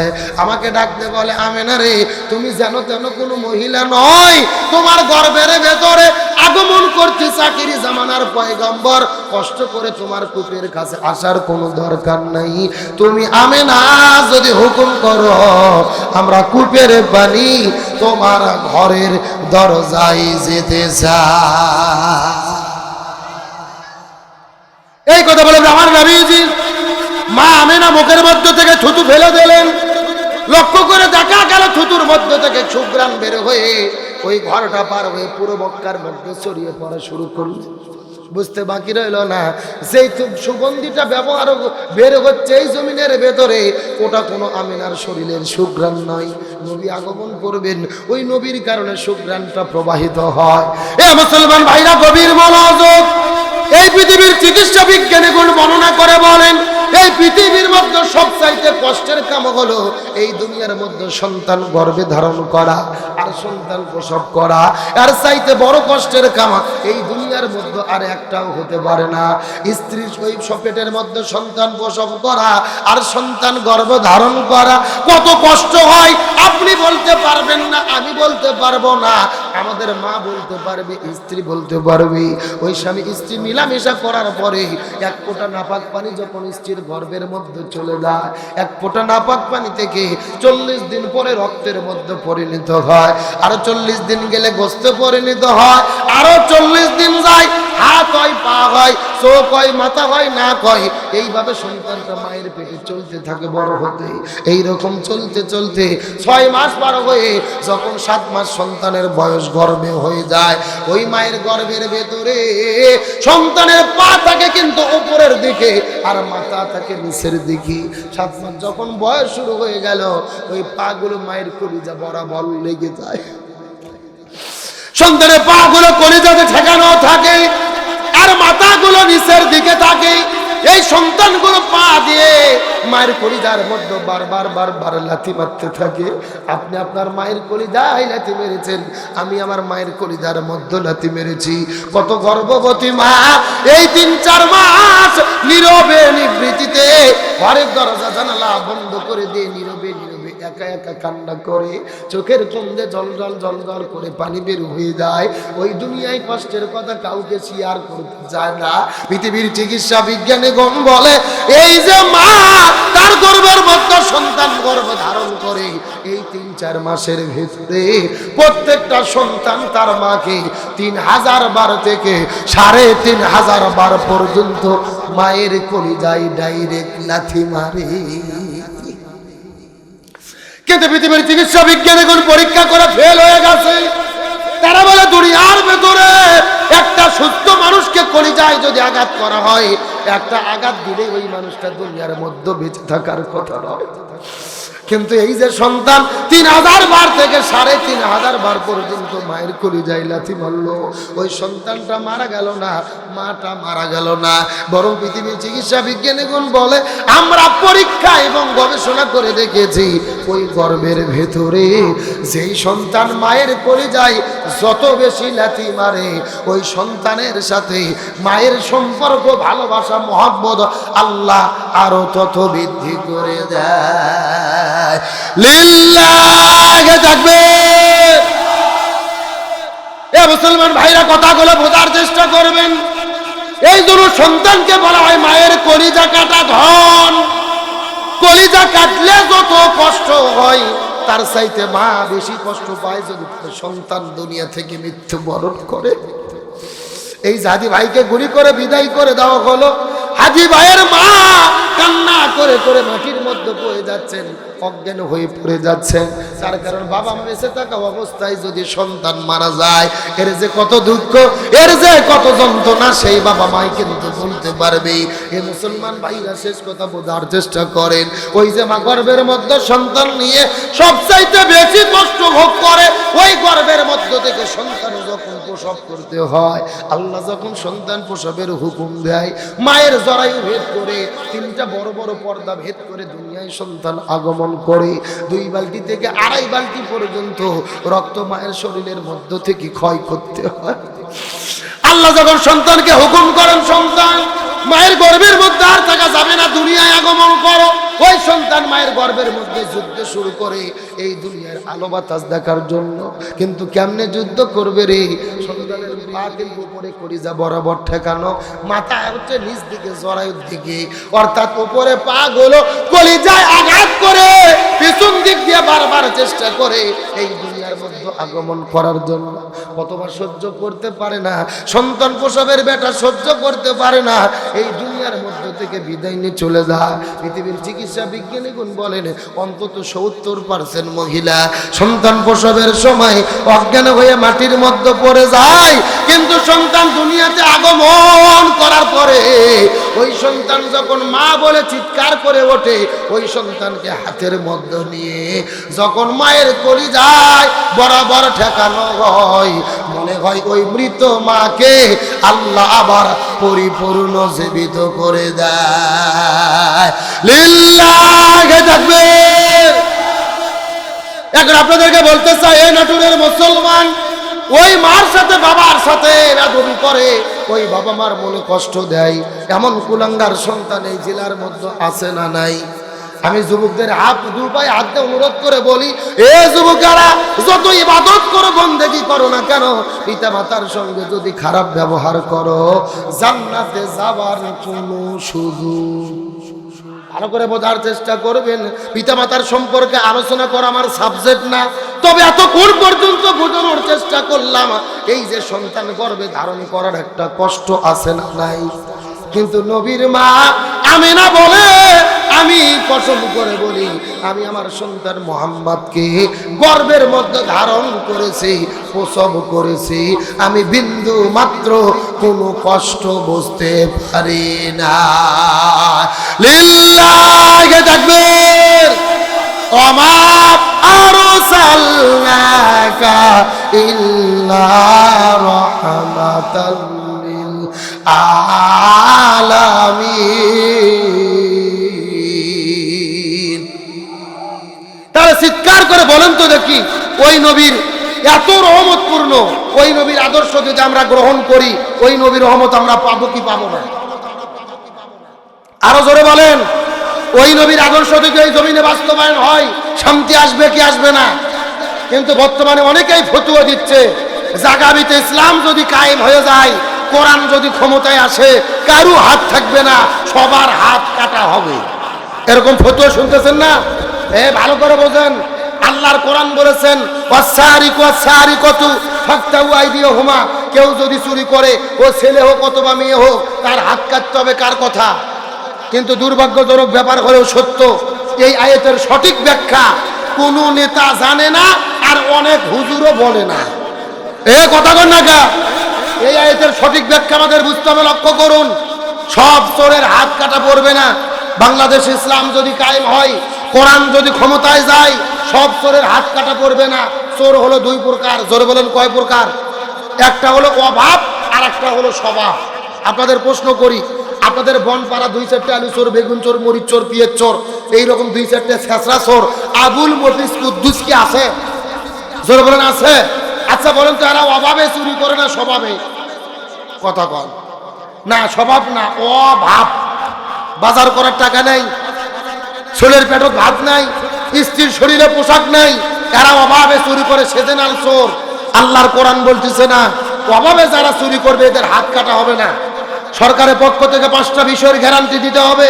খাদ্য, বস্ত্র, বাসস্থান, শিক্ষা, চিকিৎসা, এই 5টা বিষয়ের গ্যারান্টি দিয়ে যদি চুরি করে তারপরে তাদের হাত কাটতে হবে। এখন আপনাদের প্রশ্ন করি, আপনাদের বনপাড়া যেই চোরেরা আছে এই চোরদেরকে সরকার যদি বাড়ি করে দেয়, 3 সন্ধ্যে গরুর গোশতে ভাত দেয়, এরা কি চুরি করবে? এ জোরে বলেন, চুরি করবে? এরা মাথা টুপি দিয়ে হাতত তসবি নিয়ে জিব্রাইল সেজে ঘুরবে রে পাগল, এদের কোনো টেনশন নাই। কিন্তু এখন আপনাদের প্রশ্ন করি, ওই ঢাকা সচিবালয়ে বসে থাকে, সংসদ ভবনের মধ্যে বসে থাকে, কলম বার করে কলমের খোসা মারিয়ে কোটি কোটি টাকা যারা চুরি করে নিয়ে যায়, এরা অভাবে চুরি করে না স্বভাবে? আরো ধরে বলেন। আর আল্লাহর কোরআন বলতেছে এই স্বভাবে যারা চুরি করে এদের সর্বপ্রথম হাত কাটতে হবে। আজকে বাংলাদেশের এক সচিবকে ধরে, এক এমপিকে ধরে বাইতুল মুকাররমের উত্তর পাশে প্রকাশ্য দিবালোকে যদি হাত কাটা হতো আর সব টেলিভিশনের ভেতরে যদি লাইভ সম্প্রচার করা হতো, এক চোরের হাত কাটলে এই বাংলাদেশের লক্ষ লক্ষ চোরেরা এমনিতেই তওবা করে ভালো হতে বাধ্য হতো। কথা ক্লিয়ার না ভেজাল আছে? আরে হাত কাটা পড়বে আগে আপনাদের এলাকার চেয়ারম্যানের। জোরে বলেন কি সুন্দর ফতুয়া দেয়। কুরবানি গরু জবে করার পরে কুরবানি ঈদের যখন গোস্ত ভাগ করবে, এরকম হুজুরদেরকে ডাক দেয়, হুজুর গোস্ত 3 ভাগ করেন তো। মুস্তাব পদ্ধতি, 1 ভাগ আমি খাবো, 1 ভাগ আত্মীয় স্বজন খাবে, 1 ভাগ পাড়া প্রতিবেশী খাবে, আমার ভাগে কমালের সমস্যা নাই, গরিবরা যেন কম না পায়। কি ফতুয়া ভাই রে, মনে হচ্ছে এই মাত্র জান্নাত থেকে পাইলে এলো। কিন্তু 3 দিন পরে যখন গরিবদের চাল আর ঘুম বন্টন করতে যায়, তখন দাড়ি পাল্লা বাদ দিয়ে ভাঙ্গা বালতি নিয়ে হাজির। কতক্ষণ লেখে নিচ্ছে 20 কেজি, দিচ্ছে 12 শেয়ার। একটা গরিব মানুষ লাভ করে বলতেছে, ভাই আপনি কাগজে 20 কেজি রেখে নিলেন, আমাকে 12 শেয়ার দিচ্ছেন কেন? বলে বেশি কথা বললে কিন্তু তোর নাম কেটে দেব। তখন গরিব মানুষ বলতেছে, ভাই নাম কাটেন না, যা দেন খাইয়ে বাসি। আসার জন্য বলি নাই, ভালো করে বোঝেন। এই যে বিধবা ভাতা, বয়স্ক ভাতা, স্বামী পরিত্যক্তা ভাতা, এই কার্ডগুলো নিতে গেলে আপনাদের ওয়ার্ড কমিশনার আর ওই মেম্বার চেয়ারম্যানকে 5,000 টাকা দিয়ে 6 মাস আগে আপনার হাদিয়া দিয়ে 6 মাস আগে সিরিয়াল দিতে হয়। জোরে ঠিক বলেন, আরো জোরে ঠিক বলেন। আজকে বাংলাদেশের এক চেয়ারম্যান মেম্বারকে ধরে চাল ডাল গম চুরি করার অপরাধে প্রকাশ্য দিবালোকে এই বনপাড়া বাইপাস মোড়ে যদি হাত কেটে দেওয়া হতো আর সব টেলিভিশনের ভেতরে যদি লাইভ সম্প্রচার করা হতো, এক চোরের হাত কাটলে বাংলাদেশের লক্ষ লক্ষ চোরেরা তওবা করে চেয়ারম্যান মেম্বারেরা ভালো হতে বাধ্য হতো। কথা ক্লিয়ার না ভেজাল আছে? তাহলে হাত কাটা শুরু হবে আগে কোথায়? ঢাকা সংসদ ভবন, তারপরে সচিবালয়, তারপরে নাটুর শহর, বনপাড়া আস্তে আস্তে বহু দূরে। তার মানে বোঝা গেল এলাকার ছেঁচড়া চোরের কোনো টেনশন। আমি গত 3-4 বার হজ করতে গেছি। গতবার মসজিদে নববীতে যাওয়ার পর এক শায়েখকে জিজ্ঞেস করলাম, শায়েখ আপনাদের সৌদি আরবে হাত কাটার আইন আছে, চুরি করলে হাত কেটে দেওয়া হয়, হাত কাটা লোক নেই কেন? আমাকে বলতেছে, হুজুর আপনি পাগল হয়েছেন, যেই দেশে হাত কাটার আইন থাকে ওই দেশে চুরি থাকে না। সুবহানাল্লাহ বলেন। তার মানে বোঝা গেল আল্লাহর উদ্দেশ্য কারো হাত কাটা নয়, আল্লাহর উদ্দেশ্য দেশ থেকে চুরি বন্ধ করা। আল্লাহর উদ্দেশ্য এই জমিনে পাথর মেরে মানুষ হত্যা নয়, আল্লাহর উদ্দেশ্য এই জমিন থেকে ধর্ষণ বন্ধ করা।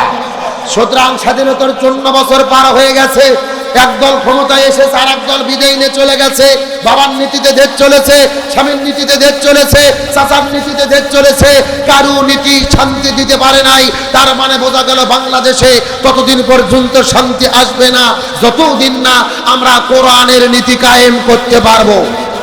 সুতরাং বাংলাদেশ থেকে সুদ ঘুষ দুর্নীতি চাঁদাবাজি রাহাজানি হত্যা ধর্ষণ চাঁদাবাজি বন্ধ করে জান্নাতি পরিবেশে সুখী সমৃদ্ধি বাংলাদেশ গঠনের জন্য কোরআন দিয়ে বাংলাদেশ পরিচালিত হোক। আপনারা কি চান? কারা কারা চান? দুটি হাত আল্লাহকে তুলে দেখান।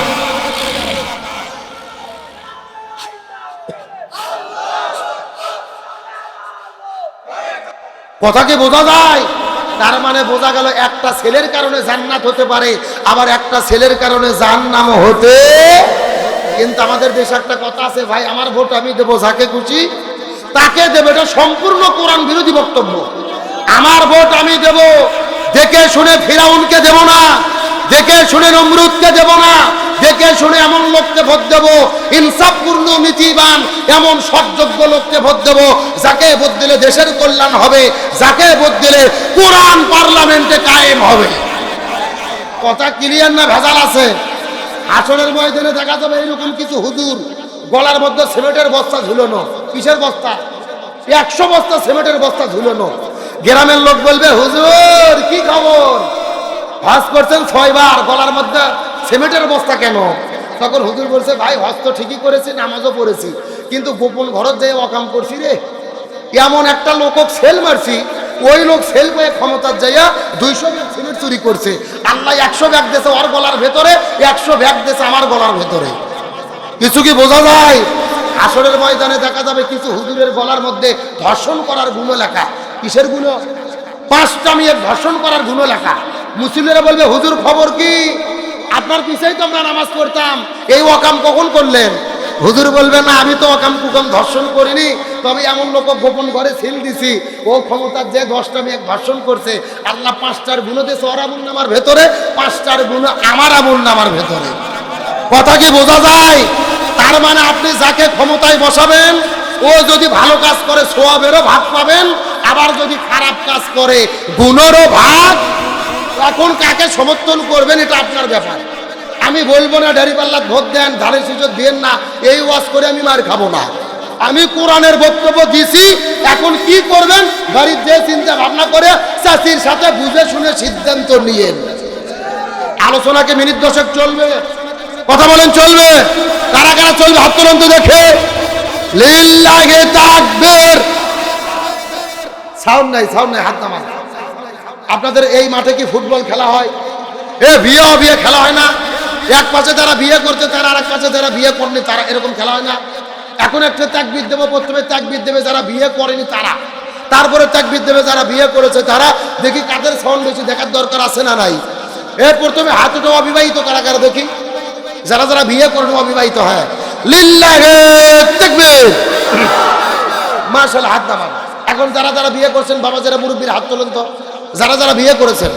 লিল্লাহি তাকবীর। কে আওয়াজ আছে? সাউন্ড কোনটা বেশি? আপনারা বিয়ে করছেন এই জন্য বলতেছেন নাকি? আসলে বিয়েলাদের সাউন্ড বেশি হওয়ার কারণ হলো বিয়েলাদের সংখ্যা বেশি। কি বেশি? এখন বিয়ে ও বিয়ে সবাই মিলে সাথে যদি একটা তাকবীর দেই, সাউন্ড কম হবে না বেশি হবে? সবাই মিলে এমন একটা তাকবীর দেব, আশেপাশে কোনো সার পোকা, তেলা পোকা, উই পোকা, ইসলাম বিদ্বেষী শক্তি যদি থাকে ওদের অন্তরে যেন কাঁপুনি সৃষ্টি হয়। রাজি আছেন? দেখি সবাই টান টান হাত তোলেন তো, সবাই হাতগুলো একটু নাড়াচাড়া করেন তো দেখি ঘুম ছাড়ুক। আলহামদুলিল্লাহ, হাতগুলো মুষ্টি করেন, মুষ্টি। লিল্লাহি তাকবীর। আল কোরআনের আলো, আল হাদিসের আলো, দুনিয়ার মুসলিম। লিল্লাহি তাকবীর। আল্লাহ কবুল করুক, বলেন আমিন। 10 মিনিট সবাই কি দেওয়া যাবে? কি কিসের ছিল পরে বলবো, তাহলে চিৎকার করে বলেন। অধিকাংশ মহিলা জাহান্নামে যাবে কয় কারণে? আর ধরে বলেন। আমার বন্ধুগণ, মুসলমান ভাইরা, গভীর মনোযোগ লক্ষ্য করুন। আলোচনাটা আমি আপনাদের মধ্যে অবশ্যই করব, তবে যেই মেসেজটা দেওয়ার জন্য আপনাদের মধ্যে এই আলোচনাটা শুরু করলাম, আল্লাহ নবীজিকে এত বেশি রহমত বানাইলো, কিন্তু দুর্ভাগ্যজনক ব্যাপার হলো ওই নবীর মতো এত বড় এতিম কেউ দুনিয়াতে ছিল। শিশুকালে মইরা গেছে মা, গর্ভে থাকতে মরছে পিতা নবী, চোখে দেখিলেন না। আমায় কে করিবে লালন পালন, কে দিবে সান্ত্বনা। এই দুনিয়ার বড় এতিম নবী ছিলেন একজনা। এ মুসলমান ভাইরা, গভীর মনোযোগ লক্ষ্য করে বোঝার চেষ্টা করেন। নবীর মতো এত বড় এতিম দুনিয়ার মধ্যে কেউ ছিল না। নবীর জন্মের আগেই নবীর বাবা দুনিয়া থেকে বিদায় নিয়ে চলে গেছেন। কিছুদিন পরে নবীর মা দুনিয়া থেকে বিদায় নিয়ে চলে গেল। নবী চলে গেলেন তার দাদার কাছে, তার দাদাও জমিন থেকে বিদায় নিয়ে চলে গেল। নবী চলে গেলেন তার চাচা আবু তালিবের কাছে। আবু তালিব নবীকে বাড়িতে থাকার জায়গা দিলেন, খাবার দিলেন, সন্তানের মতো লালন পালন করলেন, ব্যবসা বাণিজ্য ছেড়ে দিলেন, সন্তানের মতো ভালোবাসা দিয়ে নবীকে নবীর চাচা লালন পালন করলেন, যার নাম হলো আবু তালিব। কিন্তু আপনাদের জিজ্ঞাসা করি, বলেন তো আবু তালিব কি জান্নাতে যেতে পারবে? আরো জোরে বলেন, কেন পারবে না? এই যে কেন পারবে না, এটা বোঝানোর জন্যই এই আলোচনাটা আমি শুরু করেছি। আমি বিশ্বাস করি এটা যদি আপনাদের বুঝতে পারি, তাহলে বগুড়া থেকে কষ্ট করে আমার এখানে সার্থক হবে ইনশাআল্লাহ। গভীর মনোযোগ ভালো করে বোঝেন। নবীর চাচা আবু তালিব নবীকে বাড়িতে থাকতে দিলেন, খাবার দিলেন, জায়গা দিলেন, সন্তানের মতো লালন পালন করলেন, শত্রুর হাত থেকে রক্ষা করলেন। তারপরে নবীর চাচা আবু তালিব কেন জাহান্নামে যাবে আমাদের জানার দরকার আছে না নাই? এ মুসলমান ভাইরা, গভীর মনোযোগ লক্ষ্য করে বোঝার চেষ্টা করেন। কোনো দিকে নজর নাই, কোনো দিকে তাকাতাকি নাই। এই মেসেজটা আমি আপনাদের 2 মিনিটের মধ্যে দিতে চাই। কিন্তু আপনাদের জিজ্ঞাসা করি, বলেন তো ওই যে মহিলাদের আলোচনা শুরু করেছিলাম, অধিকাংশ মহিলা জাহান্নামে যাবে কয়টা কারণে? আরো জোরে বলেন। নবীজি জিজ্ঞেস করে বলেন, এ ভাই জিবরাইল, অধিকাংশ মহিলা কোন 2টা কারণে জাহান্নামের মধ্যে যাবে বলো তো দেখি। জিবরাইল ডাকতে বলে, ইয়া রাসূলুল্লাহ, এই 2টা কারণের ভেতরে প্রথম নম্বর কারণ হলো যেই মহিলাগুলো বাড়ি থেকে বের হয়ে আজরা ফাজরা বের করে মাথার চুলগুলো ছেড়ে দিয়ে বেপরদা অবস্থায় ঘোরাফেরা করে, এই সমস্ত মহিলাগুলো জাহান্নামে যাবে। তার মানে বোঝা গেল বেপরদা নারী যারা জাহান্নামে যাবে তারা। এ শুনছেন করুন, বোঝেন না জোরে, বেপরদা নারী যারা। কে রে ভাই, পর্দার মিছিল করতে কি ভয় লাগতেছে?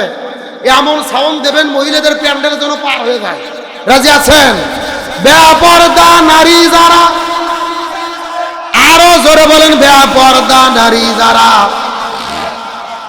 নাটুর জেলার তো বেপরদা নারী নাই, বনপাড়ায় একেবারেই নাই। আছে? আমি কি কিছু বলবো? নাটুর জেলার মা বোনদের ধরম বলিতে লাগে শরম। সকালবেলা আর সকালবেলা বোরকা পরে, বিকালবেলা করোনা নাই দাদা ভাই, ডিজিটাল দেশ বুঝিয়ে তাই। কতক্ষণ দেখবেন সকালে এমন ভাবে বোরকা পরে সেনার কোনো বুদ্ধি, আর বিকেলে বোরকা তো দূরের কথা, শরীরে ওড়না পর্যন্ত দেয়। আর ওড়না তো দিদি আমার দিকে তাকান এইভাবে হাতের মধ্যে ওড়না নেই, শুধু পেঁচাই একবার পেঁচে দড়ির মতো চিকন করে গলার মধ্যে দিয়ে পিছন দিক দিয়ে ফেলে দিয়ে। আছে না নাই? আচ্ছা বলেন তো, পেছনে ঢাকার কি কোনো কিছু আছে? তাহলে বলেন তো এগুলো পর্দা না বাটপারি? আরে নারীগুলো ঘরের শোভা, স্বামীর সেবা করে। এখন উল্টো দেখি নারীরা সব স্বামীকে ধরে মারে। ঠিক কারা কারা বইরাতে মার খাচ্ছেন? হাত উঠান তো দেখি। এ উঠান। ওই যে এক চাচা, ও ভুল করে উঠেছে, ভুল করে। আসার জন্য বলিনি, শোনেন, ওই শুধু এক চাচা না, অধিকাংশ স্বামী দিনে কিংবা রাতে বইয়ের কাছে মার খেয়ে বসে আছে, কিন্তু লজ্জাতে বলে না। কিন্তু আমাদের দেশে যেরকম স্বামীকে মারা বউ আছে, একই রকম বউকে মারা স্বামী আছে না নাই? এমনও স্বামী আছে বউ গরুর মতো পিঠে। জোরে বলেন, কিসের মতো? এইরকম একটা লাঠিনে ভোগ মারা শুরু করছে, বলছে তুই আব্বা না বলা পর্যন্ত তোর মার বন্ধ হবে না। বৌমার সহ্য করতে না পারে বলছে আব্বা। পরের দিন ওই শয়তান হুজুরের ফোন দিয়ে বলতেছে, হুজুর বউ তো আব্বা বলছে, ফতুয়া কি? আমি বললাম ফতুয়া পরে আগে তোর বাটাম ফাটাতে হবে। কতক্ষণ আগে? তার কারণ বলেন তো, বউ কি মারা যাবে? কে বলে মারা যাবে না? বউকে কখন কখন মারা যাবে আমি কি হাদিস থেকে বলবো?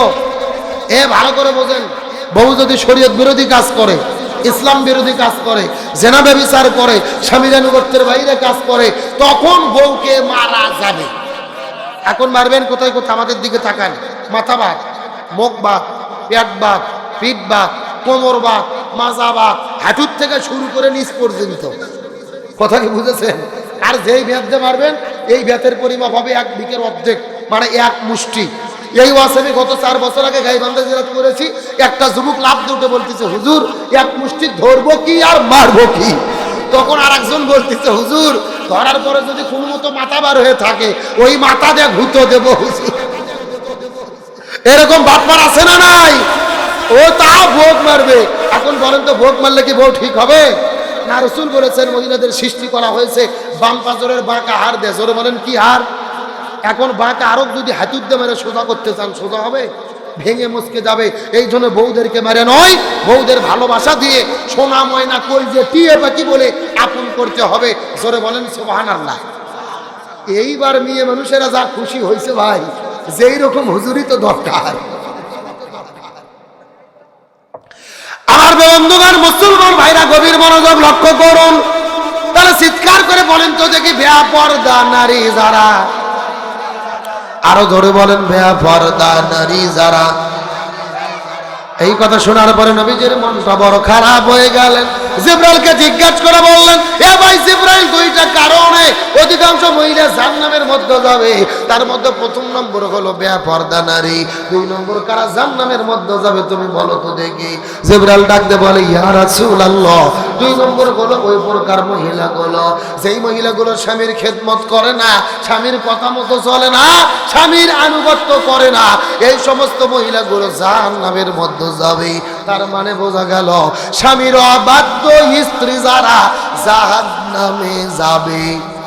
চিৎকার করে বলেন বেপরদা নারী যারা, স্বামীর অবাধ্য স্ত্রী যারা। এই জন্য নবী বলেন মহিলাদের জন্য 4টা আমল করতে হবে। এই 4টা আমল যদি কোনো মহিলা করতে পারে আল্লাহ তাদের জন্য 8টা জান্নাতের দরজা খুলে দেবে। 1 নম্বর হলো নামাজ, 2 নম্বর হলো রোজা, 3 নম্বর স্বামীর খেদমত, 4 নম্বর হলো পর্দা। এই 4টা আমল যদি কোনো মহিলা করতে পারে আল্লাহ তাদের জন্য 8টা জান্নাতের দরজা খুলে দেবে। যেই দরজা পছন্দ ওই দরজা দিয়ে তারা আল্লাহর জান্নাতে চলে যাবে। তাহলে চিৎকার করে বলেন মহিলাদের পর্দার দরকার আছে না নাই? আরে পর্দা কাকে বলে, ওয়া কত প্রকার কি কি এটা বুঝে দিয়েছে আমাদের প্রিয় ভাই শহীদ শরীফ ওসমান হাজীর স্ত্রী। কাকে পর্দা বলে উনি দেখে দিয়েছে। হাজার হাজার মিডিয়া হাজীর স্ত্রীর কাছে গেছে, আপনার স্বামী মারা গেছে একটু সাক্ষাৎকার দেন, আপনি কথা বলেন। হাজীর স্ত্রী বলেছে, শুধু আমার স্বামী মরে যাওয়া কেন, যদি কিয়ামত শুরু হয় আমি তারপরেও কোনো পুরুষের সাথে দেখা দেব না। আল্লাহু আকবার বলবেন না? ইমানের কি শক্তি! আমার তো মনে বলে হাজী সৌভাগ্যবান, তার স্ত্রী পেয়েছে সৌভাগ্যবান দিনদার স্ত্রী। আমরা যে হুজুর, আমাদের হুজুরের বইয়েরাও এত পর্দার বিধান মানতে চায় না, মানতে চায় না, এত করতে চায় না। অথচ হাজী ভাই শহীদ হলো, তার স্ত্রী কি পর্দা করেছে, তাম পৃথিবীর মিডিয়া তার বাড়িতে ভিড় জমাইছে। আপা একটাবার শুধু আপনি কথা বলেন, আপনি শুধু আপনার স্বামীর জন্য দোয়া চান। হাজীর স্ত্রী বলেছেন, আমি দোয়া চাবো না, আমার স্বামী মারা গেছে, আমার ছেলের বাবার সাথে হাসরের ময়দানে দেখা হবে, আমি তাকে দেখতে গিয়ে কোনো পর পুরুষের সঙ্গে দেখা দিতে চাই না। চিৎকার করে বলেন আল্লাহু আকবার।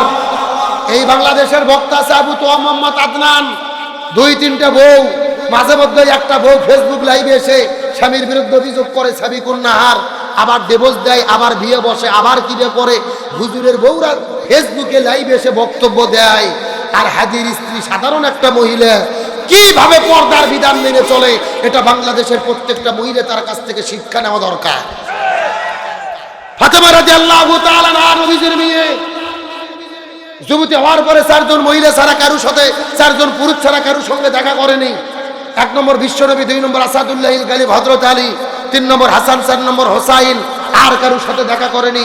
আমার মনে বলে হাজী ভাইয়ের স্ত্রী ফাতেমা রাদিয়াল্লাহু তাআলা আনহার যোগ্য উত্তরসূরি। স্বামীর সাথে দেখা করতে গেছে, সর্বশেষ দেখা রাতের বেলা। তার কিছু পরিচিত মুহরিম পুরুষদেরকে সাথে নিয়ে পর্দার বিধান করে অন্ধকারের ভেতরে সর্বশেষ দেখা দিতে গেছে তার স্বামীকে। কোনো পুরুষ যেন তাকে দেখতে না পারে, কোনো মিডিয়া যেন খোঁজ পেতে না পারে। রাত 2-3টের দিকে তাহাজ্জুদ নামাজের সময় গোপনে গোপনে চুপে চুপে একটা নজর স্বামীকে দেখে ওখান থেকে চলে এসেছে। কোনো মিডিয়ার সাথে কোনো পুরুষের সাথে দেখা দেয় নাই। আমার মনে বলে হাদির স্ত্রী এই বর্তমান সময়ের শ্রেষ্ঠ দিনদার মহিলা। আল্লাহ তাআলা তাকে সবুর করার মতো তৌফিক দিক, বলেন আমিন। তার একটা ছোট্ট সন্তান 9 মাস বয়স, বাবার লাশটা দেখে নিষ্পলক দৃষ্টিতে চেয়েছিল। কি করুন নিদারুণ দৃশ্য! স্ত্রী কাঁদে, মা কেঁদে কেঁদে অজ্ঞান হয়ে পড়ে যায়। আল্লাহ তার মা, স্ত্রী, সন্তানকে সবুর করার তৌফিক দেন, বলেন আমিন। আল্লাহ তাআলা আমার প্রিয় হাজী ভাইকে শাহাদাতের মর্যাদা দান করুক, বলেন আমিন। তাহলে চিৎকার করে বলেন, মহিলাদের পর্দার দরকার আছে না নাই? এই 4টে বিধান যদি মহিলারা মেনে চলে, তাদের জন্য 8টা জান্নাতের দরজা খুলে দেবে। মহিলারা যদি পর্দা না করে, তাদের কবরে কেমন আযাব এবং গজব হতে পারে। 1 মিনিট একটা ঘটনা বলতে চাই, আপনারা কি রাগ করবেন, মন খারাপ করবেন? এ মুসলমান ভাইরা, গভীর মনোযোগ লক্ষ্য করে বোঝার চেষ্টা করেন। একটা মহিলা যদি পর্দার বিধান মেনে না চলে, তার কবরের মধ্যে কেমন আযাব এবং গজব হতে পারে। ওই পাকিস্তান দেশের করাচি শহরের ঘটনা আল্লামা তারেক জামিল রহমতুল্লাহ আলাইহি তার কিতাবের মধ্যে সত্য ঘটনাটা বর্ণনা করে বলেন। ওই পাকিস্তান করাচি শহরের ভেতরে একটা সুন্দরী মেয়ে এই দুনিয়ার মধ্যে থেকে বিদায় নিয়ে চলে গেল। ওই মেয়েটা বিদায় নেওয়ার পরে মানুষেরা কবর খুঁড়তে গেল, কিন্তু কবর করতে করতে লক্ষ্য করে দেখে, কবর করা যখন শেষ হয়ে যাবে, লক্ষ্য করে দেখে ওই কবরের ভেতরে 1 নয় 2 নয় 99টা বিষাক্ত সাপ এসে হাজির হয়ে গেছে। মানুষেরা বড় টেনশনের মধ্যে পড়ে গেলেন। জীবনে কত কবর খনন আমরা করেছি, কোন কবরের ভেতরে এইরকম তো 99টা সাপ আমরা দেখতে পারি নাই। প্রথম কবর বাদ দিয়ে 2 নম্বর কবর করা শুরু করলেন। 2 নম্বর কবরের ভেতরে 99টা সাপ দেখতে পারলেন। 2 নম্বর কবর বাদ দিয়ে 3 নম্বর কবর শুরু করলেন। ওই 3 নম্বর কবরের ভেতরে 99টা সাপ দেখার পরে ওই পাকিস্তান দেশের মধ্যে হইচই পড়ে গেল। টেলিভিশন, ফেসবুক, সোশ্যাল মিডিয়ার ভেতরে যখন হইচই পড়ে গেল, লক্ষ লক্ষ মানুষেরা করাচি শহরে যখন ভিড় জমানো শুরু করলো, ওই পাকিস্তান দেশের বড় বড় মুফতি মুহাদ্দিসদেরকে ডাকা হলো। এ মুফতি মুহাদ্দিসেরা, আপনারা ফতোয়া দেন তো দেখি, এই কবরের মধ্যে 3টা কবরের 99টা করে সাপ চলে এসেছে, এখন আমরা কি করব? ফতোয়া দেন তো দেখি। পাকিস্তান দেশের আলেমেরা মিলে ফতোয়া দিয়ে দিল। এ পৃথিবীর মানুষেরা, ভালো করে বোঝার চেষ্টা করো। একে একে তোমরা 3টা কবর খনন করেছো, 3টা কবরের মধ্যে 99টা করে সাপ চলে এসেছে। তার মানে বোঝা গেল 3টা কবর কেন, 3000 কবর কেন, 3 লক্ষ কবর কেন, 3 কোটি কবর করে কোনো লাভ হবে না। ওই মেয়েটি যেই দুনিয়ায় অপকর্ম করেছে, ওই পাপের কর্মফল তাকে কবরে ভোগ করতে হবে। এই দুনিয়ায় ওই মেয়েটি কি এমন পাপ করলেন যে পাপের কারণে কবরের মধ্যে সাপ আসলো? জানার দরকার আছে না নাই? আমি আপনাদেরকে অবশ্যই বলবো, তবে আপনাদেরকে সেই মেসেজটা দেওয়ার জন্য আলোচনাটা শুরু করেছি। চিৎকার করে বলেন তো দেখি, নবীর চাচা আবু তালিব যাবে কোথায়? আরো জোরে বলেন, কথাটা সুন্দর করে বোঝার চেষ্টা করবেন। আমার পুরো আলোচনা যদি আপনারা ভুলে যান, আমার কোনো আপত্তি নাই, তবে শেষ কথাটা ভালো করে মাথার মধ্যে ঢুকাইয়া যাওয়ার চেষ্টা করবেন। নবীর চাচা আবু তালিব এই দুনিয়া থেকে যখন বিদায় না চলে যাবে, আমার নবী আস্তে করে যাওয়ার পরে আবু তালিবকে ডাকতে বলেন, চাচা একটা বার শুধু আপনি বলবেন লা ইলাহা ইল্লাল্লাহ মুহাম্মাদুর রাসূলুল্লাহ, বলার কোনো দরকার নাই। শুধুমাত্র আল্লাহকে স্বীকার করে যদি মৃত্যুবরণ করেন, আমি প্রয়োজনে আল্লাহর সাথে ঝগড়া করে আপনাকে জান্নাতে নিয়ে যাব। আপনার মুসলমান কথার গুরুত্ব এখন পর্যন্ত বোঝেন নাই। পুরো কালেমা হলো লা ইলাহা ইল্লাল্লাহ মুহাম্মাদুর, কিন্তু নবীজি ডাকতে বলেন, চাচা আপনার পুরো কালেমা পড়ার কোনো দরকার নাই, যদি আমাকে স্বীকার না করেন, শুধুমাত্র আল্লাহকে স্বীকার করে এই দুনিয়া থেকে বিদায় নিয়ে চলে যান, তাহলে আমি আল্লাহর সাথে ঝগড়া করে আপনাকে জান্নাতে নিয়ে যাব। এই কথা বলার পরে আবু তালিব কালেমা পড়ার প্রস্তুতি গ্রহণ করলেন, কিন্তু পাশেই ছিল আবু জেহেল। আবু জেহেল এসে ডাকতে বলে, আবু তালিব তুমি কি কালেমা পড়বা? সারা জীবন বাপদাদার ধর্ম পালন করলে দুনিয়া থেকে বিদায় নিয়ে চলে যাওয়ার সময় বাপদাদার ধর্মে কি চুলকালি লাগাইয়া এই দুনিয়া থেকে বিদায় নিয়ে চলে যাওয়া। খবরদার খবরদার, মুহাম্মাদের ধর্ম পালন করতে পারবা না, বাপদাদার ধর্মে চুলকালি লাগাইও না, মুহাম্মাদের ধর্ম খবরদার গ্রহণ করো না। এই কথা শোনার পর আবু তালিব কালেমা বললেন না, এই দুনিয়ার মধ্য থেকে বিদায় নিয়ে চলে গেলেন। আমার নবী আবু তালিবের লাশের কাছে যাওয়ার পরে হাউমাউ করে করে কান্না করে করে আল্লাহর কাছে দোয়া করা শুরু করলেন, আল্লাহ আমার চাচা আবু তালিবকে আপনি মাফ করে দেন, তার থাকার জায়গাটা জান্নাতের মধ্যে করে নেন। আল্লাহ ডাকতে বলে, ইয়া রাসূলুল্লাহ আপনি কার জন্য হাত তুলেছেন? দয়া করে আপনার হাতটা নামান। ওই লোকটা আপনার চাচা হয়, আমি আল্লাহ ভালো করে জানি। ওই লোকটা আপনাকে বাড়িতে থাকতে দিয়েছে, খাবার দিয়েছে, ভরণ পোষণ দিয়েছে, সেটাও আমি আল্লাহ তাআলা ভালো করে জানি। আপনাকে ভালোবেসেছে, কিন্তু আপনাকে অনুসরণ করেই নাই। আমি আল্লাহ কোরআনের মধ্যে বলেছি, ওমা আতাকুমুর রাসূলু ফাকুযু, নবী যা বলবে তা তোমাদের করতে হবে, নবী যা নিষেধ করবে তা তোমাদেরকে করা যাবে না। আপনার চাচা আবু তালেব আপনাকে ভালোবাসলো, কিন্তু আপনাকে অনুসরণ করলো না, সুতরাং কান্না করে কোনো লাভ হবে না। হেদায়েত আমি আল্লাহ আমার হাতে, আমি যাকে খুশি হেদায়েত দেই, যাকে খুশি বঞ্চিত করি। সুতরাং জেনে নেন আপনার চাচার জন্য কালেমা পড়ে কোনো লাভ হবে না। আপনার চাচাকে আপনাকে ভালোবেসেছে, কিন্তু আপনাকে অনুসরণ করে নাই। এই জন্য আমি আপনার চাচা আবু তালিবকে মাফও করব না, আর আবু তালিবকে কখনোই জান্নাতে দেব না। এটা মুসলমান গভীর মনোযোগ লক্ষ্য করো। শুধু আলোচনা শুনলে কান্না করলে হবে না। এই ঘটনার দ্বারা শিক্ষা দাঁড়ালো, নবীর চাচা আবু তালিব নবীকে এত পরিমাণ ভালোবাসলো, তারপরেও তিনি জান্নাতে যাবে, কারণটা কি আপনাদের জিজ্ঞাসা করে বলেন তো দেখি। নবীর চাচা আবু তালিব নবীকে যত পরিমাণ ভালোবেসেছে, আমরা সারা জীবন ধরে নবীকে যদি চেষ্টা করি অত পরিমাণ ভালোবাসতে কি পারবো? আরো জোরে বলেন পারবো। কিন্তু এত ভালোবাসার পরে কেন জান্নাতে যাবে? এর পিছনে কারণ হলো শুধু নবীকে ভালোবেসেছে, কিন্তু নবীকে অনুসরণ করে নাই। এখান থেকে শিক্ষা দাঁড়ালো, এই বাংলাদেশের ভেতরে আমরা 90% মুসলমান মুখে মুখে নবীকে ভালোবাসি, মসজিদের মধ্যে ইয়া নবী সালাম আলাইকা বলি, নবীর প্রতি দরুদ করি, আমরা জিলাপি খাই, গরম গরম খিচুড়ি খাই, কিন্তু নবীর ভালোবাসা মুখে মুখে যারা দাবি করে কিন্তু নবীর আদর্শ গ্রহণ করে না, নবীর আদর্শকে জীবন পরিচালনা করে না, নবীর আদর্শ প্রতিষ্ঠার আন্দোলন করে না, এদের পরিণতি ওই আবু তালিবের মতোই হতে হবে। আরেকটু জোরে বলে, এ নবীর চাচা আবু তালিব নবীকে বাড়ি থাকতে দিলেন, খাবার দিলেন, জায়গা দিলেন, সন্তানের মতো লালন পালন করলেন, তারপরও জান্নাতে যাবে কারণ একটা, শুধু নবীকে ভালোবেসেছে কিন্তু অনুসরণ করে নাই।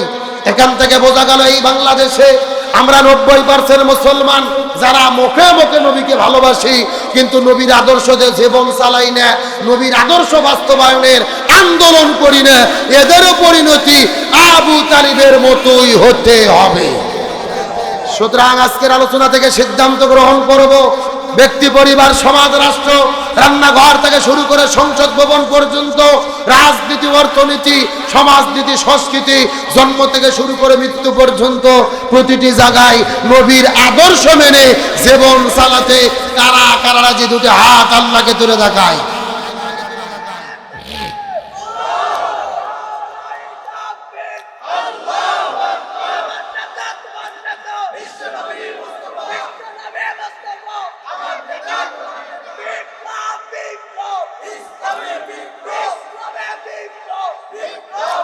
আল্লাহ কবুল করুক, বলেন আমিন। আলোচনা শেষ।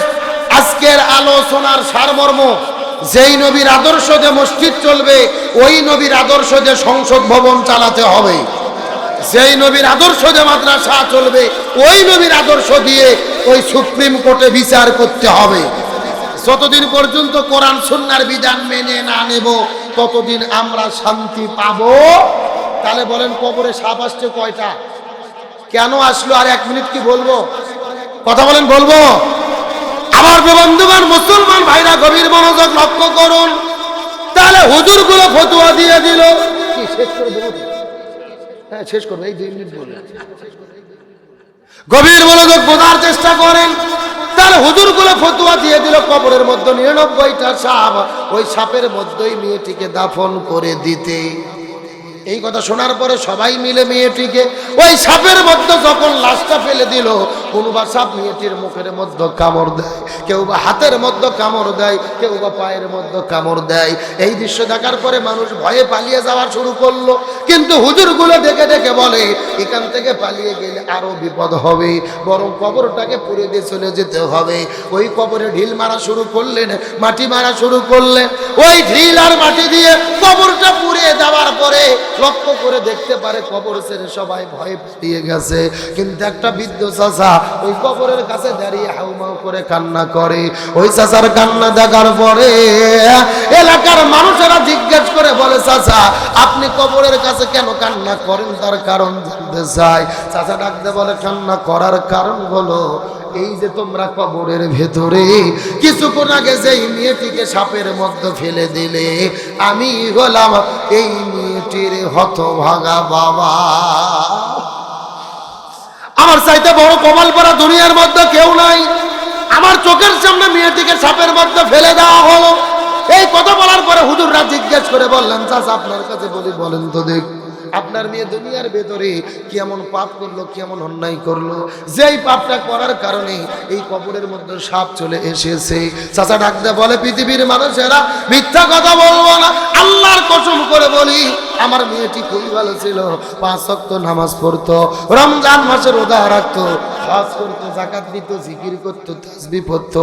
কিন্তু আমার মেয়ের একটা খারাপ অভ্যাস ছিল, বাড়ি থেকে বের হওয়ার পরে ওই মাথার চুলগুলো বের করে আজরা মাজরা বের করে বেপরদা অবস্থায় ঘোরাফেরা করতো।